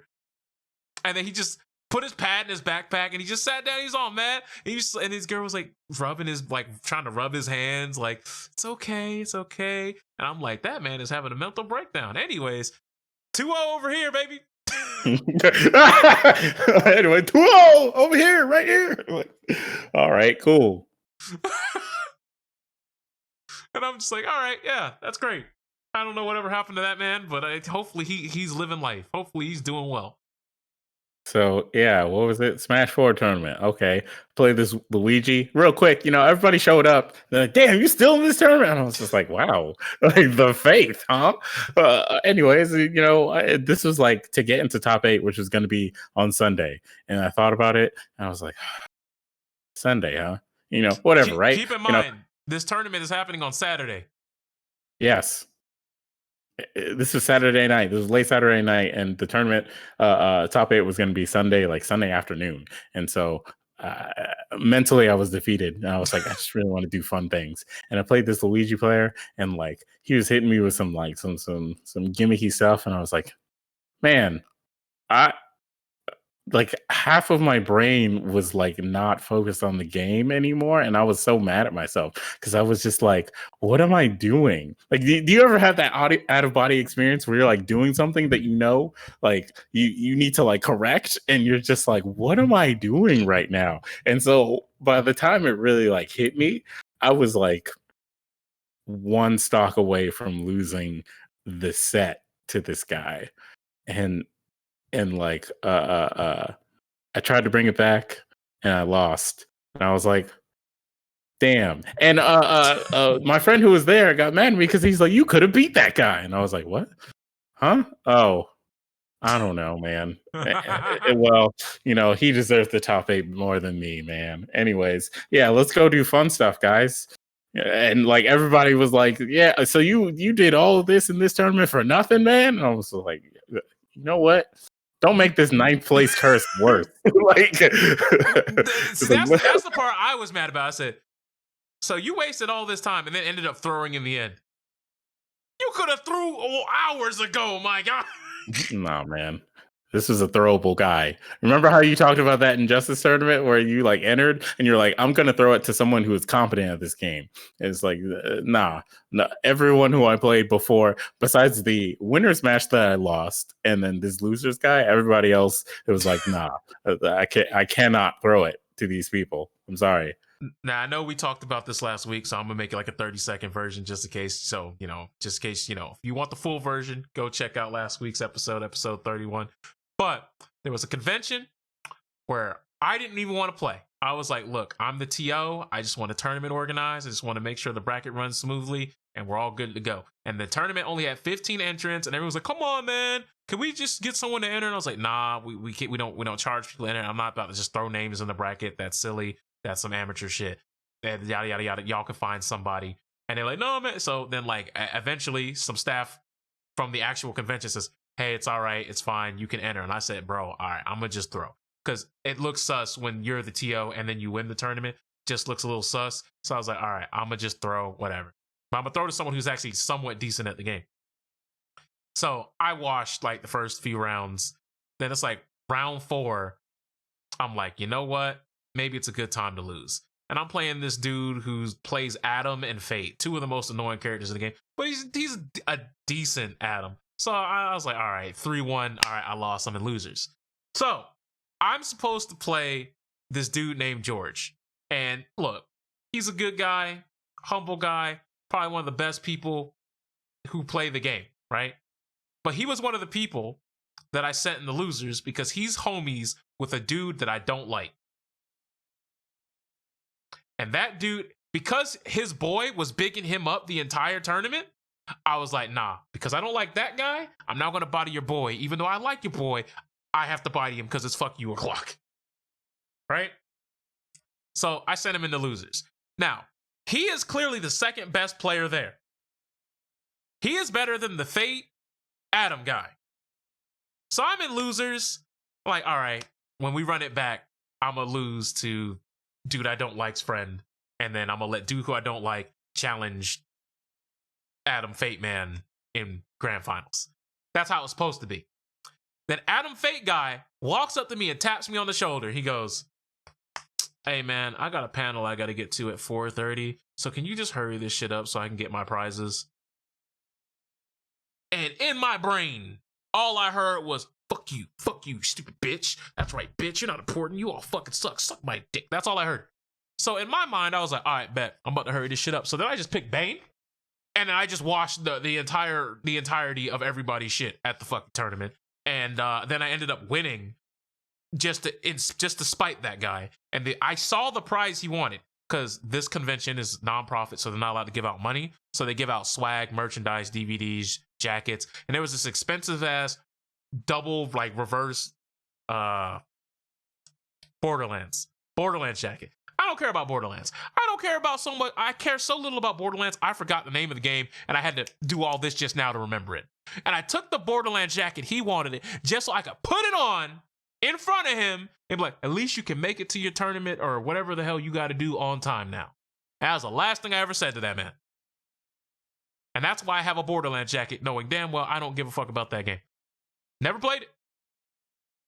But yeah, look, don't be an asshole. And maybe, just maybe, karma will treat you well. Because he got karma that day. Karma'd hard. Anyways, I just only brought it up because you brought up the Injustice tournament. But yeah, tournaments at cons, unless it's being ran by someone who is certified, just don't even do it, man. Just don't even do it. You always wondered about that Borderlands jacket. See, someone in the chat notices, like, there's been a few times on stream where I've worn it. I wear that jacket just because it was a fuck you that guy jacket. I don't care about it. Jacket looks stylish though. I like the Hyperion side. That shit's actually super dope. Anyways, that's neither here nor there. So this is two stories. One of them is about a man named Shock44, and the other one is about a man named Shock44. And this dude is weird. Weird to a point to where I believe he should be locked up and incarcerated because he is a fiend. And he did some fuck shit, but I'm not gonna talk about the fuck shit because this is Twitch. We don't need to talk about that. But we will talk about his indecent exposure charge. They may be saying indecent exposure. Hold on. Can't just breeze past that, and we won't. So this is a guy who decided that, hey, I want to know what whacking it looks like in the third person. They may be saying, huh, what do you mean? So he is someone who does YouTube videos. Yes, once again, sack of shit, terrible person.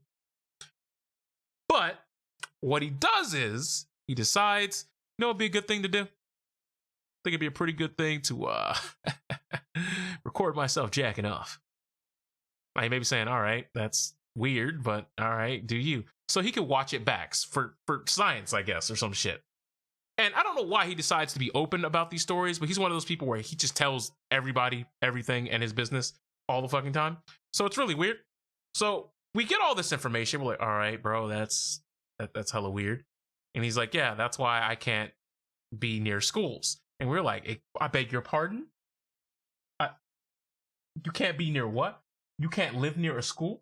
Sir, what the fuck did you do?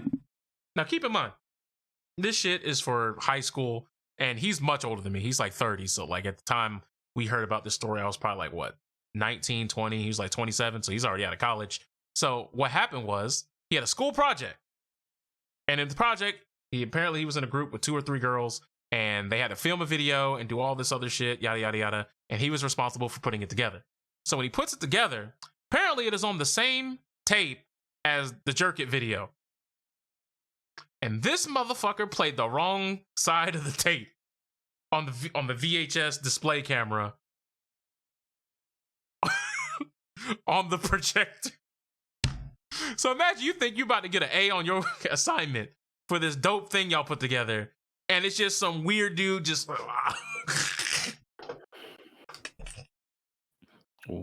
Wow. like, what? Like, huh?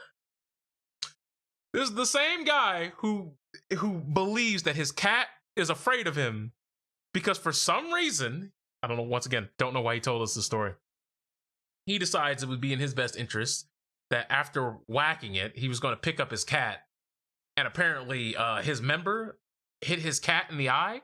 And then the cat flipped out and is just scared of him now.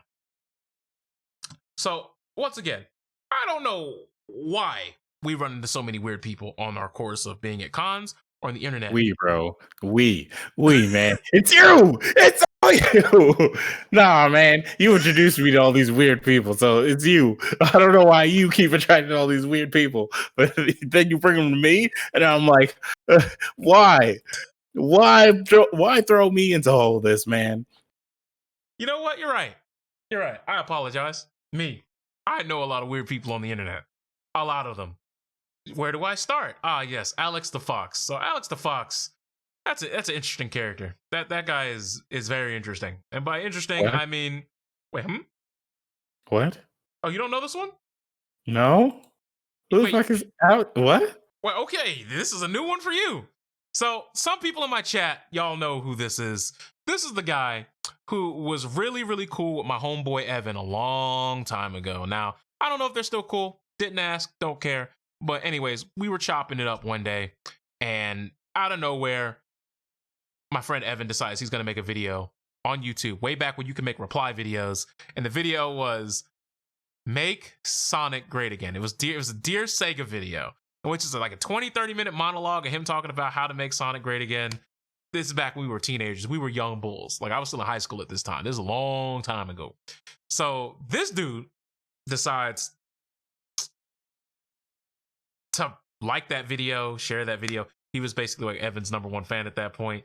And I'm like, all right, whatever. So because Evan's my boy, I decided to give him a little old rib, a little joke. I decided to write in the comment section, hey, bro, no one cares. Shut the fuck up, bro. And it was one of those things where it's like, it was clearly a joke between us. No one took it seriously. Not Alex. Oh, no. My man wrote like 14 max character paragraphs about how I'm a terrible person. I don't know what I'm talking about. Don't disparage Evan. Da da da da da da. And I said, my only reply to it was, I'm not reading this shit. Cool story though. And I just like moved on with my day. So then I get a call from Evan going, dude, what the fuck did you do? My friend Alex is pissed. And I'm like, who? I don't know no Alex. What do you mean? What do you mean? What did I do? So he's like, what the fuck did you? He's all mad. So then he adds me to a call, and Alex is in there, and Alex's girl is in there, and she's also named Alex. So it's Alex with an E, the dude, Alex with an I, the girl. And I'm like, all right, whatever. That's weird to me, but hey, y'all do y'all. Y'all will do as y'all do. So we're in there, and basically, I guess I talk him down. I'm just like, whatever. It's clearly a joke. We're boys. Like, I'm not a rando. And he's just like, oh, sorry for overreacting. So I thought we were good. So then we're chopping it up. And eventually, Alex with an I starts laughing. And you know the meme when a guy starts laughing, or when your girl starts laughing at another guy's jokes. And that man just started getting a little like, hey, man. Like, he started getting a little testy. And I'm like, for what? We're just chopping it up. And then he's like, bro, Evan, this dude is hilarious. And then Alex with an E just left the call. He's left. He's deuced out. And then Alex with the eyes like, oh, I'm sorry. He's really upset. So then she leaves. I'm like, the fuck just happened? And Evan's like, yeah, he gets really sensitive. And I'm like, all right, y'all are, great people, Evan. Stand up people. So whatever. I leave. Ain't no biggie. So then, next day, they're in a call. They add me to a call. We're chopping it up again. And then Alex with an I, the chick, she decides that she has to leave and go eat dinner, or do something with the family, whatever. So she leaves for about an hour. And that's when Alex says, look, I really love this girl and I got to do all this for her. And oh my God, like I just don't Evan, can I fly you out so we can all take a group date? Now keep in mind, Alex is a rich motherfucker. Like he doesn't live in a house. That motherfucker lives in an estate. They may be saying, what do you mean fly somebody out? Yeah, so apparently his parents just are cool with giving him large stipends of fucking money because Evan lives in Canada. He lives in New Jersey. So Evan got to get his passport and shit to get over here. And he was willing to pay for the whole thing. Weird to me, I know. Remember, we're like teenagers at this point. And you ain't supposed to be flying your homies from another country. But I mean, I guess you can, whatever, fuck it. But hey, you do you. So at this point, he's like, yeah. And then I'm like, wait a minute. This doesn't make any sense. Are you going to be like plowing your girlfriend and Evan needs to be sitting by your side to like visualize it, to coach you? Like you're making it seem like you can't do anything unless Evan is with you. And I was like, how did you meet? Evan introduced us. Okay. How did your first date go? Oh, we were on a Skype movie date and Evan was with us. And I said, you really need Evan around to even do anything. You sure y'all are in a poly relationship right now? You sure Evan's not just as much a part of this as you at this point? Because this sounded weird to me. And then Evan just started dying laughing at that. And I was just like, and then that's when I guess Alex with an E got embarrassed and he was pissed off and he left. So I hadn't talked to this man at all after that point. And like a couple days go by. And then like 3 a.m. in the morning, I get a call on Skype. I don't remember if I was playing a video game, if I was editing a video, what. But it was like 3 a.m. in the morning. All I hear is, that's right, you stupid fucking motherfucker. You fucking, and he's calling me racial slurs, baboons, portion, the N-word, anything you can think. This man's just letting that shit rip like Beyblade. And then it just ends. And I'm just like laughing my fucking ass off. This shit was hilarious as fuck to me. Cause I'm like, what was this even for? So I go over to Evan the next day and I'm like, hey bro, your boy. He said, what? He didn't do that. Evan hits him up. He doesn't lie to Evan. Evan was like, wow, you can't do that, bro. And then apparently it got to a point to where Alex with an I gets added to the call. And she's like, yeah, I'm going to try to talk to him. He shouldn't have done that. And then she talks to him. And then he sends me a message. You've turned all my friends and my girlfriend against me, you stupid N-word. And this motherfucker, apparently blocks them, blocks me, and like leaves the internet for about 2 years. Like the man he just alt that forward, gone. Kaput no Zorski. Chucked up deuces and just a twisms, he's out. He's gone. So I'm like, did I just get this man to lose his girlfriend and his best friend over a YouTube comment about make Sonic great again about fucking Sega? People are weirdos on the internet. And that is why the internet is a gigantic mistake that we wish we could go back and correct. Because them people, they be wildin'. They be wildin'. And I don't know if I should tell this part, but I'm going to tell this part because I have no pity for the wicked. So the main reason why I don't really talk about Alex the Fox that much, and normally why I end the story with bless his heart, is for 2 reasons. So my homeboy Sora, some of y'all may have heard him in a few of my videos a couple years ago. We still talk. Actually, I just got out of his server like a couple minutes ago before this all broken down. But he's doing well. Don't worry.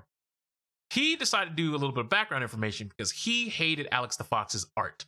Because Alex the Fox is an artist, and he said his art was ugly, yada, yada, yada. Look, I'm not here to disparage somebody's art. You could be a creative. You don't have to have the best skill. As long as you're happy, I'm happy, whatever. So Sora was basically like the super art critic, and my man started to look into him.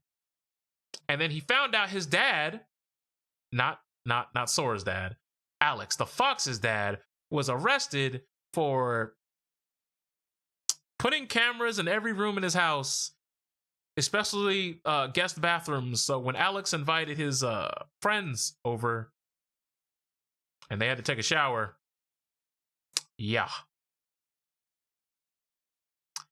So when you have a parent who's out here trying to turn your friends into the CP, Yeah, there was no hope for you. There was never any hope for you. There was never any hope for you. There was never any hope for you to be a better person. So it all just made sense that you would be fucked up. So I hadn't talked to this person in like 6 or 7 years, and then one day Andrea hit me up, and I was like, "Whatever happened to that Alex the Fox guy?" I just happened to bring it up out of the blue because she's the only person I know that's physically been to Alex's house, not named Evan. He's like, "Oh, you haven't heard?" And I was like, "What do you mean? What do you mean haven't heard?" So apparently he has testicular cancer, and they already had to remove one of the testes. So when you hear all that gone bad, like ain't nothing I can say that could make him feel worse than he does. So like he's already been supplied a lifetime supply of L's that I don't need to dogpile. Story's still funny. Still funny. But I tell that one a lot less because y'all know the deal. Y'all heard the spiel. But yeah, I've met some interesting people on the internet. I'm not gonna talk about Dragon Zord on this stream. It's not Dragon Zord time. Dragon Zord, that dude is a whole box of chocolates. You know anything about Dragon Zord, Abdul? I don't know, like a little bit, but that's all like old non-con related stuff. Okay. All right. But we're going to bring it back to the con related. So I just figured that you guys might have got a kick out of that one. But yeah, that bloodline is cursed. So for other con stories, we have the Where in the World is Sky San Diego? Now, some of y'all may remember the old Seaman Face story. And I don't remember if I told that last week. If Septwitch, if you're in the chat, you could tell me if I told that on last week's podcast. But the same girl, Carla, decided that she was going to talk this man up, let this man feel good about himself, and this person named Sky started feeling himself. Now, Sky, he was someone who played Under Night, Guilty Gear, all the anime fighting games under the sun, and he lost in a tournament, and he got mad emo that he lost. Now, we're thinking he's emo and upset because he lost the tournament. That's not why he was emo and upset. They may be saying, why is this story called Where in the World is Sky San Diego? Well, John tells us that he has had a history of being depressed and doing irrational things. And he was basically assuming the worst. Like this man was probably going to go to the hotel room and kill himself and like all types of crazy stuff like that. So we get the whole crew together outside of Cautus because Cautus was hanging out with that kooky girl. Like her name was Lily Kooky. That's what she goes by. With that kooky girl. And I don't think Abdul, did you come with us? No, I wasn't involved in any of this. Okay, so you didn't come with us. So it's mostly John's crew, me, and I think Event. And we were walking, and we're just going up and down and looking through the convention center, the CNN center, the Omni Hotel. We were going back and forth. And then they have a hotel. I forget what the name of the hotel was, but their hotel is like 2 blocks down. So we walk about 20 minutes in one direction, 20 minutes back, down the Congress Center, where we're going every which way you can possibly fucking fathom. And then we walk about 25, 30 minutes to their hotel. We get there, we check their room, they're not there. We don't know where Sky is. Everyone's lost. And we're like, dang, bro, what happened? And then like we called his mom. His mom said he hasn't picked up his phone in a couple hours. So now everyone's fucking worried. So at this point, we're scrambling, trying to find this dude because we don't know where he's at. So we get to a point to where we ended up seeing him and he's just sitting there chopping it up with one of his old friends. And he was like, oh, my phone died. And he was like, what the fuck do you mean your phone died? He's like, well, yeah, I was upset. And like, it wasn't about the game. It was because this girl wasn't giving me no play. And the same girl that caused the Seaman Face story curved this dude too, and now he's emo about it.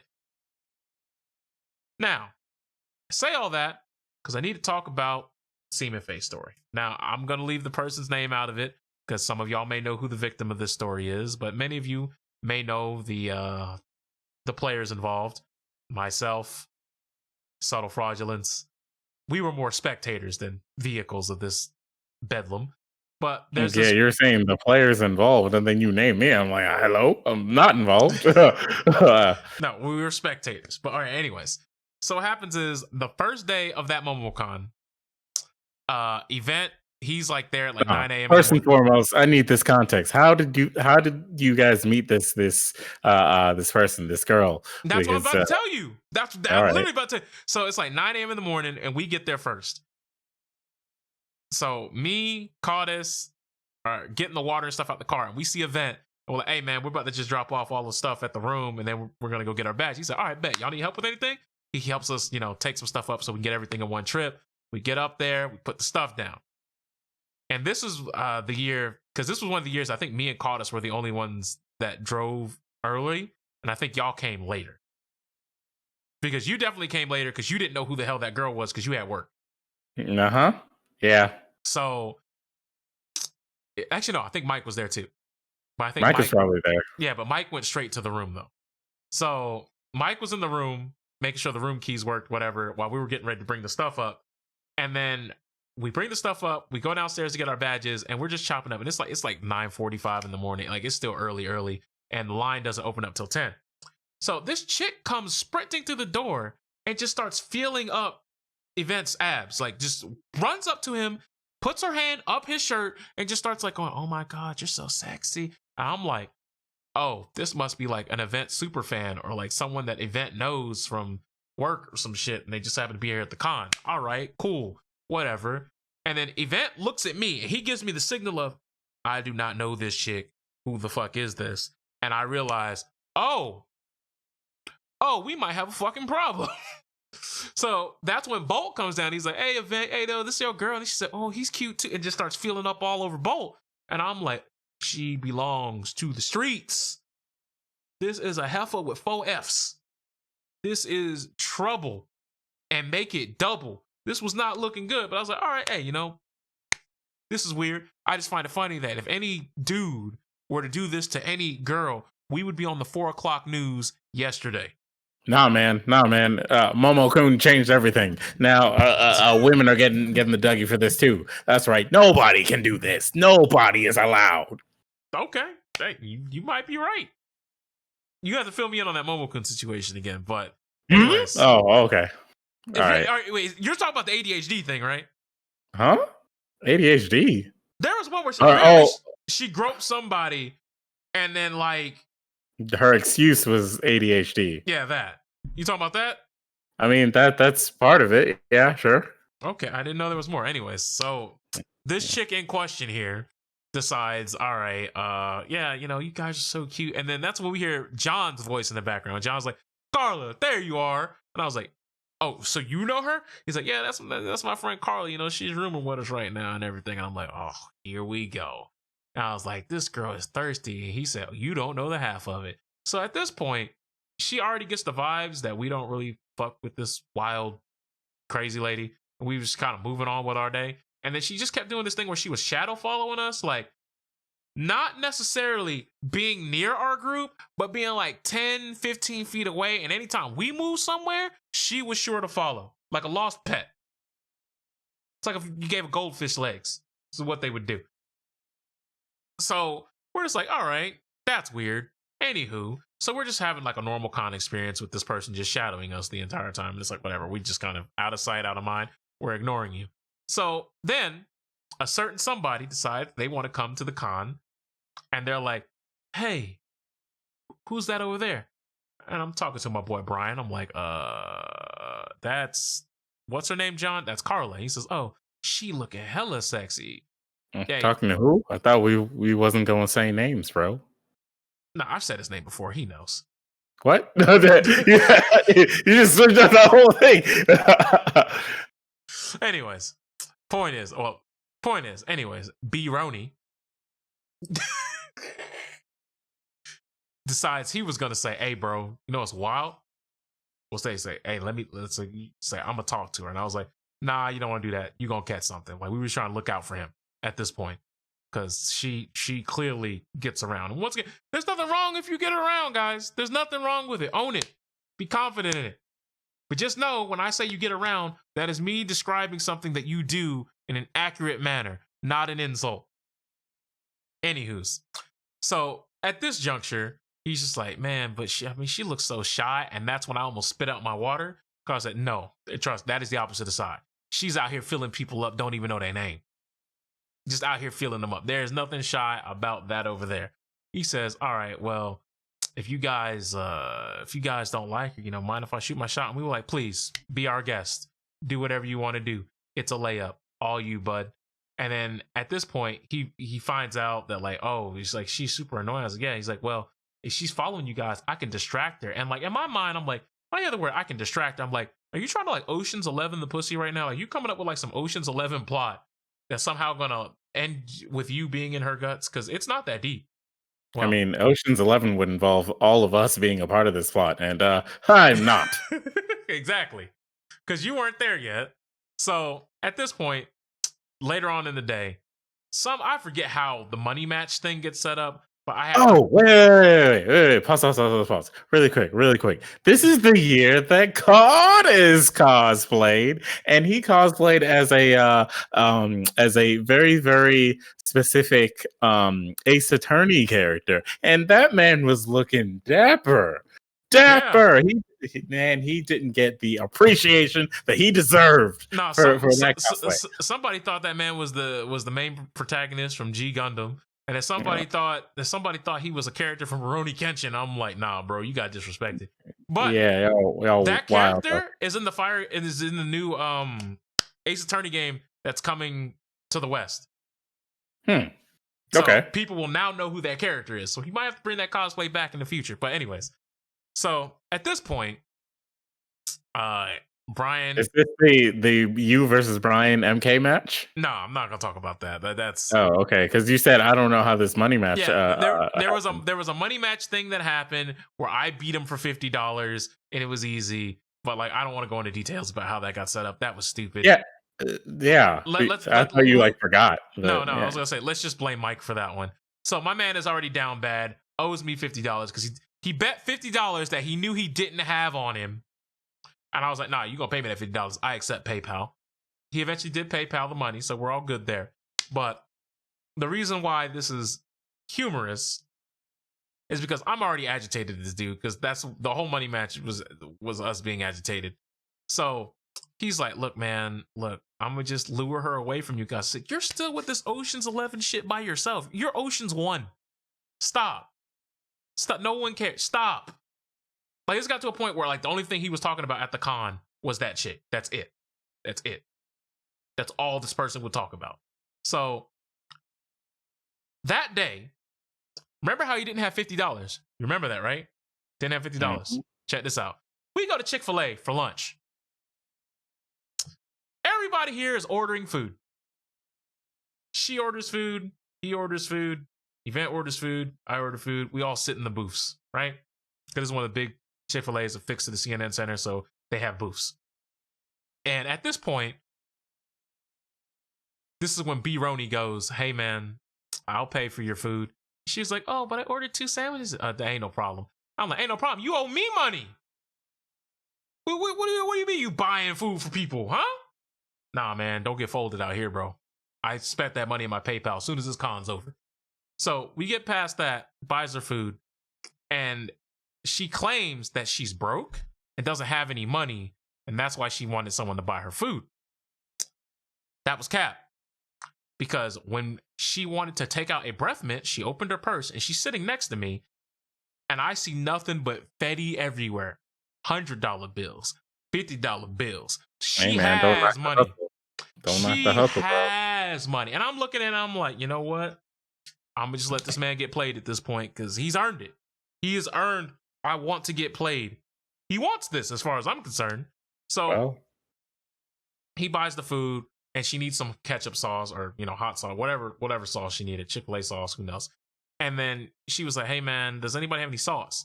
And this one loudmouth dude, I want to say his name was TJ, one of John's friends, chucks one at her, and it hits her right here in the chest, falls between her breasts. And he goes, damn, girl, can you catch a dick like that? And she goes, I don't know, maybe. And I'm just like, huh. And you Bri, you still want this? Yes, because he's horny. What kind of question is that to ask a man who's down bad? Like, hey, Yeah. Oh, you still want this? I mean, she's saying sex stuff. It's like, no, that is exactly what he wants.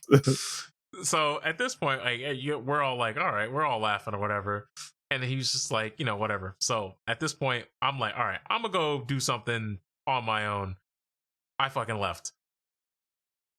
And at this point, that's when John's like, yeah, so him and Carla and B-Rye, they left together. And I was like, hey, look at him. He might have something going on. So the next day comes by, and my man comes here talking about some I realize she's a lot like me, guys.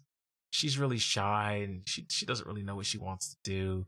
And like I tried to work her confidence up so she could talk the event. And I'm like, did you what? What a great guy, right? I'm like, what? Am I the Twilight Zone? Like, build her confidence. Hmm? I don't understand. I could not fathom the words that were being said to me right now. I was like, all right, you know what? She's out here filling up random dudes, and you need to build her. No, I think she's confident enough. Anyways, I have a tournament for MKX at like 1, 2 p.m., some shit like that. And he was just like, hey, do you guys need me to distract her so she's not around you guys during the tournament? And I'm like, what is with you and distraction? Like, what type of supervillain plan do you have that clearly isn't working? You already said that it's over. So like, why are you still on this? I can't understand this. This doesn't make sense to me. So he ends up going to get lunch and she goes with him. And I see them coming down the escalator in the middle of the tournament and they have like 3 big bags of Chick-fil-A. And I'm like, damn, she can really put the meat away, can't she? Damn, that's a lot of food. So then she takes all 3 bags. I said, oh, she's about to eat everything. He gets nothing? Wow. No, that's not what happened. She opens the first bag, hands a bag to Bolt, hands a bag to Mike. And I'm like, okay. She opens up the next one, gives me a sandwich, a drink, and a fry. And I'm like, okay. That she's clearly going to split the rest with B-Rye. She takes the rest of the meal, takes them over to event, and they have like a lunch date. And Brian's sitting there with no food. I'm like, who paid for this? I did. I said, did you just pay for everybody? That's what I just gave. Who was that? Who was the other dude? It was somebody. I think he was a Smash player. Skinny black dude who was there when when me and Leo were playing Street Fighter V against each other after the money match. You know what I'm talking about? Right. The skinny black dude who also wanted to get in her shorts. And when I gave him the up to, he said, oh man, you put me up on a game. All right, appreciate that, boss.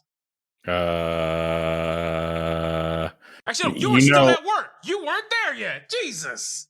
Skinny black. Yeah, I don't know.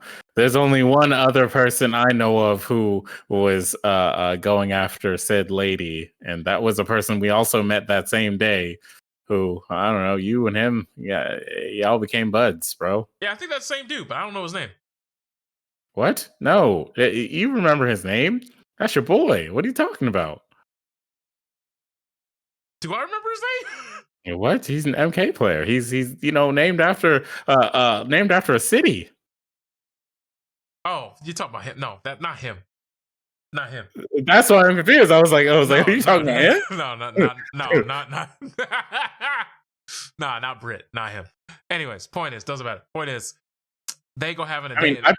I probably know who you're talking about, but at the same time, I'm literally like I don't have enough of a description of this alleged skinny person to like remember who you're talking about. So anyway, man has a lunch date, and I'm like, did you just cuck yourself multiple times just now? Like, I'm just trying to figure out, like, how did you end up paying like $60? Because Chick-fil-A ain't cheap. All right, meals ain't cheap. 6 meals, that's at least like $50, $60 at this point. I'm like, and these are larges too, like, and I got a deluxe sandwich here, so I know you. This ain't good, Mitchell. This ain't good, my guy. You taking an L right now, a super L, super size me L. And he's like, nah, man, you don't understand. She's just shy, and I just did this to work up her confidence so she could talk to the guy she really wants. So I'm like,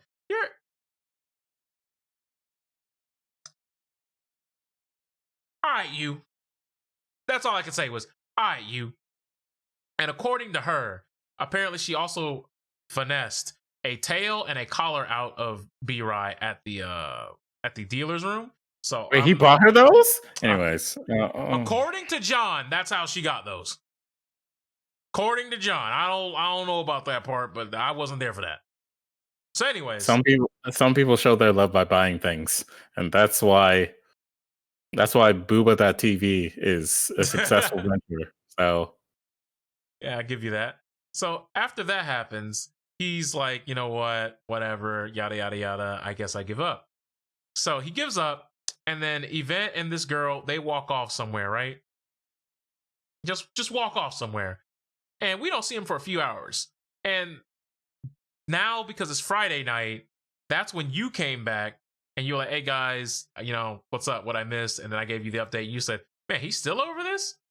When I left last night, y'all, yeah, I figured he would have been done with this, but he's still going, whatever. So then, man, I did some wild stuff, man. I showed up there, went home, came back the next, like, man. Oh God, I did some wild shit for these cons. Yep. And that was one of the years where we weren't doing UGL stuff. I was just going to like enjoy life, and so I'm tilted, man. So all this transpires. We're like, whatever, dude, whatever, man. So this is like 9-10 p.m. The game room is starting to wind down, and we came back from somewhere. I don't know where we came back. I think we just came back from eating, and we get down there. We see Event, and he's got like the regret, you know, the regret face. And then she's like, oh my God, Brian, I missed you. And like, she's like running at him and like starts putting her hands on his cheeks, you know, like a grandma would, you know, like, aww, like that. And we're like, okay. And my first thought was, Brian, I wouldn't let her do that because I don't know where them hands have been. And that's when I hear behind me, Event go, they've been all over my dick. Like, you know, like I know where they've been. And like, I had this like That's So Raven moment where my eyes just got really big, like, and all I kept hearing was an echo of that man's voice saying, all over my dick. And I looked at her hands, and I realized it was like a white smear on his cheek. All over my dick. Hands. White smear. All over my dick. Hands. White smear. And then she wipes her shirt, or wipes her hands on her shirt, pulls out fucking Kleenex, wipes off the rest, then starts putting lotion on her hands. And I'm just sitting here like, no.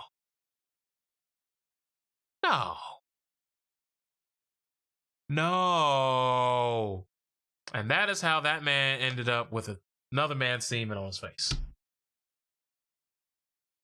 Not good. You can't make this stuff up, man. Didn't she? No, after she wiped all her hands, she was like, high five, buddy. And I was like, nah, we can box. Yeah, I wasn't there for that part either, but you know, you told me about it afterwards, and I was like, well, that's gross. And yeah, I went about my day, man. I like, look, there's sometimes where some things happen, you're just like, I can't put my energy into this. All right. Like after a certain point in time, you deep down, you know what's going on. You know exactly what's going on. You're just letting it happen because you just like, you're like, maybe I'm wrong. And at the end of the day, you're not wrong. Stop. Stop. What does Michael Jordan do? Stop. Get some help. Get some help. I'm telling you, the only way we high fiving is if I hit you with a pressure washer. Like I'm just talking about, all right, put your hands up. That's the only way. That's how it's got to be, fam. Because I now know where those hands have been. I don't know. You guys always said you had all these like weird interactions with her, but my interactions with her were like tame for the most part. You know, I think she like broke Mike, and Mike was like, "What the heck?" And I literally was like looking at this, and I was just like, "What the hell?" She like literally like roped him and left, and I was just like, "Okay." The only weird interactions I had with her was the whole thing about John saying her legs need to be lawn mowed, and Hey man, someone's got a fetish for hairy legs. I'm sure they do. Anyways, And the whole rubbing up their shirts. Those are two weird interactions I've ever had that involved her. She was fine. She was doing her hot girl summer thing. right. I don't hate. I have no ill will towards that person. Me neither. I just thought it was funny how this all came to be, personally. But you know, it be like that when it be like that, especially when it be like that. But yeah, we're coming up on the 2-hour mark, and we didn't really get to talk about the Brandon story. We'll save that for another time because there's like 3 of those, and they all happened in the same weekend. Yep. And my poor E-Break did not deserve that abuse. I never got to talk about that Marvel tournament that I would have won. So wait. The one where the guy said that he beat me and like he had never even like seen me or met me, and nobody checked. There was no TL being like, I never saw this match. Like can we get like a validation to this? Like, where's your opponent? Nobody came and found me. I was right there. Nah.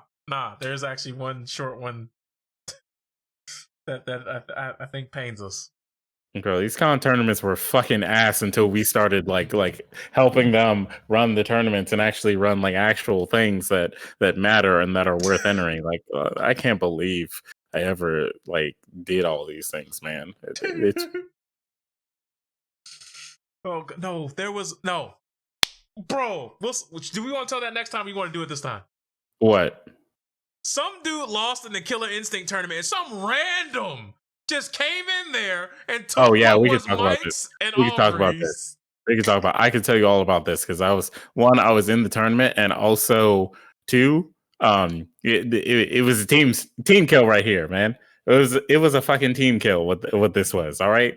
So the shortest version of this story is that they had this Microsoft. There was like a Microsoft thing or whatever at this turn. Oh, this is the year that Justin Wong came to Evo, or not Evo, came to MomoCon. And so Microsoft also had like a thing there where they were like just doing tournaments to like give away Microsoft shit. And so they had these free tournaments. Like they had a free MKX tournament every single day of the con. I think you beat Justin in one of those, or you or like played him in one of those, whatever. No, so they had a free Justin. No. I'm talking about you played Justin in MKX. No, that was Injustice. I played Noel Brown. No, MKX, you played Justin in a Microsoft tournament. Justin played Raiden. You played whatever character you were playing in MK at the time. Maybe Ermac, I guess. I don't know. You told me something I don't remember. Shit. Yes, I am. I specifically remember this because Justin was there and he was trying to win all the games. That's how him and Bolt played in Undernight. That's when, first off, that was the first time I ever met Bolt. And then that was also the first time I ever like heard of Bolt, or Bolt like really got on the map as like a player or whatever.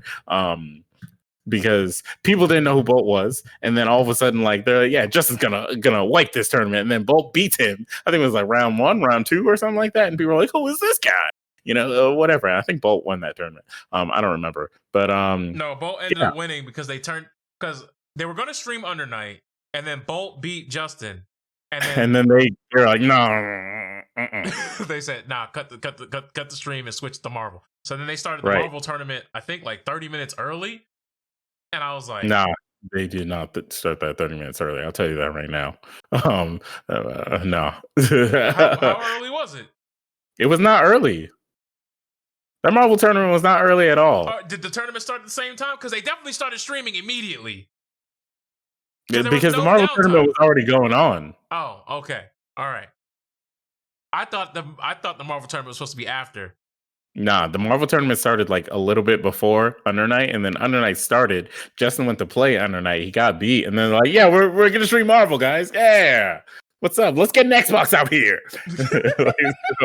Yeah, what was I saying? Anyways, yeah, Microsoft tournament. So they had like a free Killer Instinct tournament, right? Free, sure. At the time, I had not been playing. I had not played Killer Instinct because I was the only one that didn't have an Xbox One because that was the Killer Instinct machine. And I was like, I don't need that. So I knew a little bit about how to play because I'd played with Mike and Aubrey because they were, playing the game at the time and they owned it, etc. So me, Mike, Aubrey, and Ike entered that tournament. I didn't know Ike didn't know jack shit about Killer Instinct at the time or whatever, but he had played it a little bit, so he's like, oh, I'll try it, since it's free, whatever, right? Ike lost, and then he was like, I don't want to play anymore or whatever, and he left to go do something else.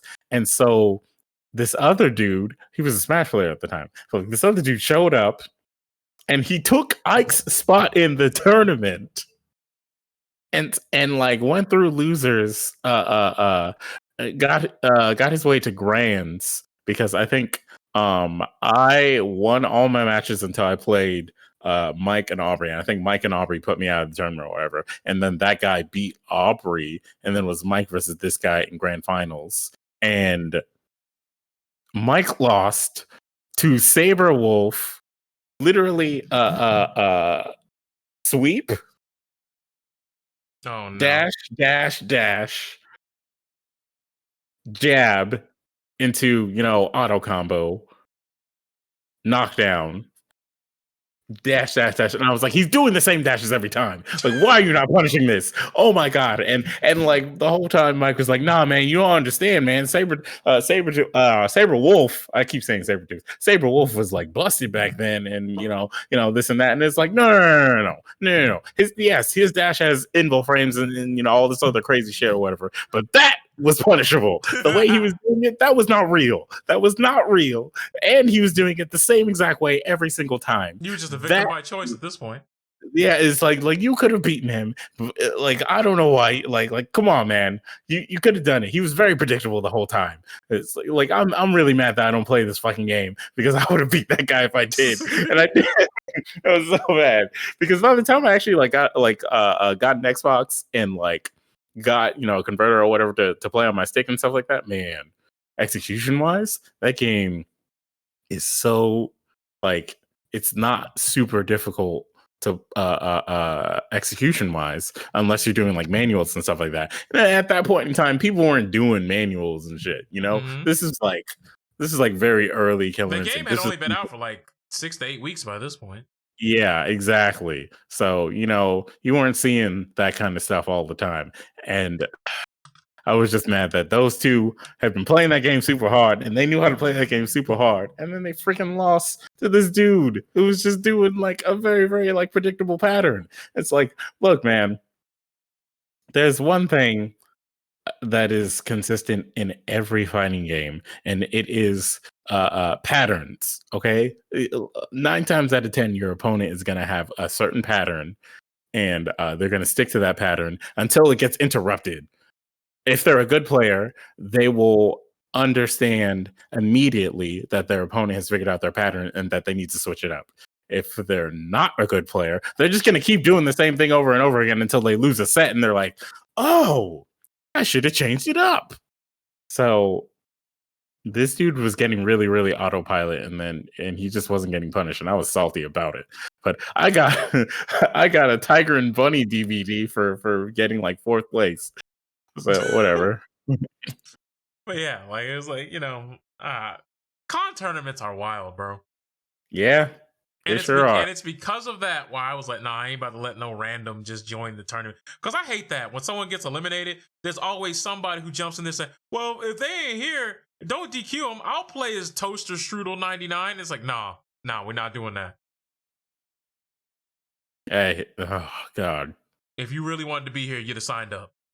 That's just the level of how bad con tournaments were for the longest time until tournaments became it's now esports, and they got their actual notoriety that they deserve, and so some people actually know how to run a fighting game tournament and shit like that. Yeah, but some cons still subscribe to the 2 dudes and a laptop. All right, dude, those cons don't. The tournament is the least of their worries when it comes to that sort of shit. That's facts. That is super facts. Those are the ones I will avoid or I will enter because I'm like, this might be free. Oh, y'all playing on vanilla? Like, what was that? What was that one tournament that Ike drug y'all out to, and it was all on a projector, and Tekken was on season 1? Oh no, that was one that he went to himself because he went to this event by himself, like without us. And he was like, yeah, they had a Tekken tournament there, and they ran it on a projector, and they had season 1 of Tekken, and he didn't know until like halfway through. And yeah, he was a Lars player also, so that sucks for him. Lars only got better as the seasons progressed, so you know. He had to go back to his roots. Yeah. Anyways, we're at the 2-hour plus mark, so I think it's a good time to call it. But yeah, anything you want to take us out on? No, I can't think of anything right now. All right. Well, I'm not going to run any ad breaks, but I will say thank you all for joining us for the 32nd installment of the Clout.Wav podcast. Hopefully you enjoyed all the stupid chicanery and nonsense of the yesteryear as we keep on trucking into potentially con season 2021, where things will probably be worse than they've ever been. But they'll still be exciting. You can guarantee it. We'll see you guys next week.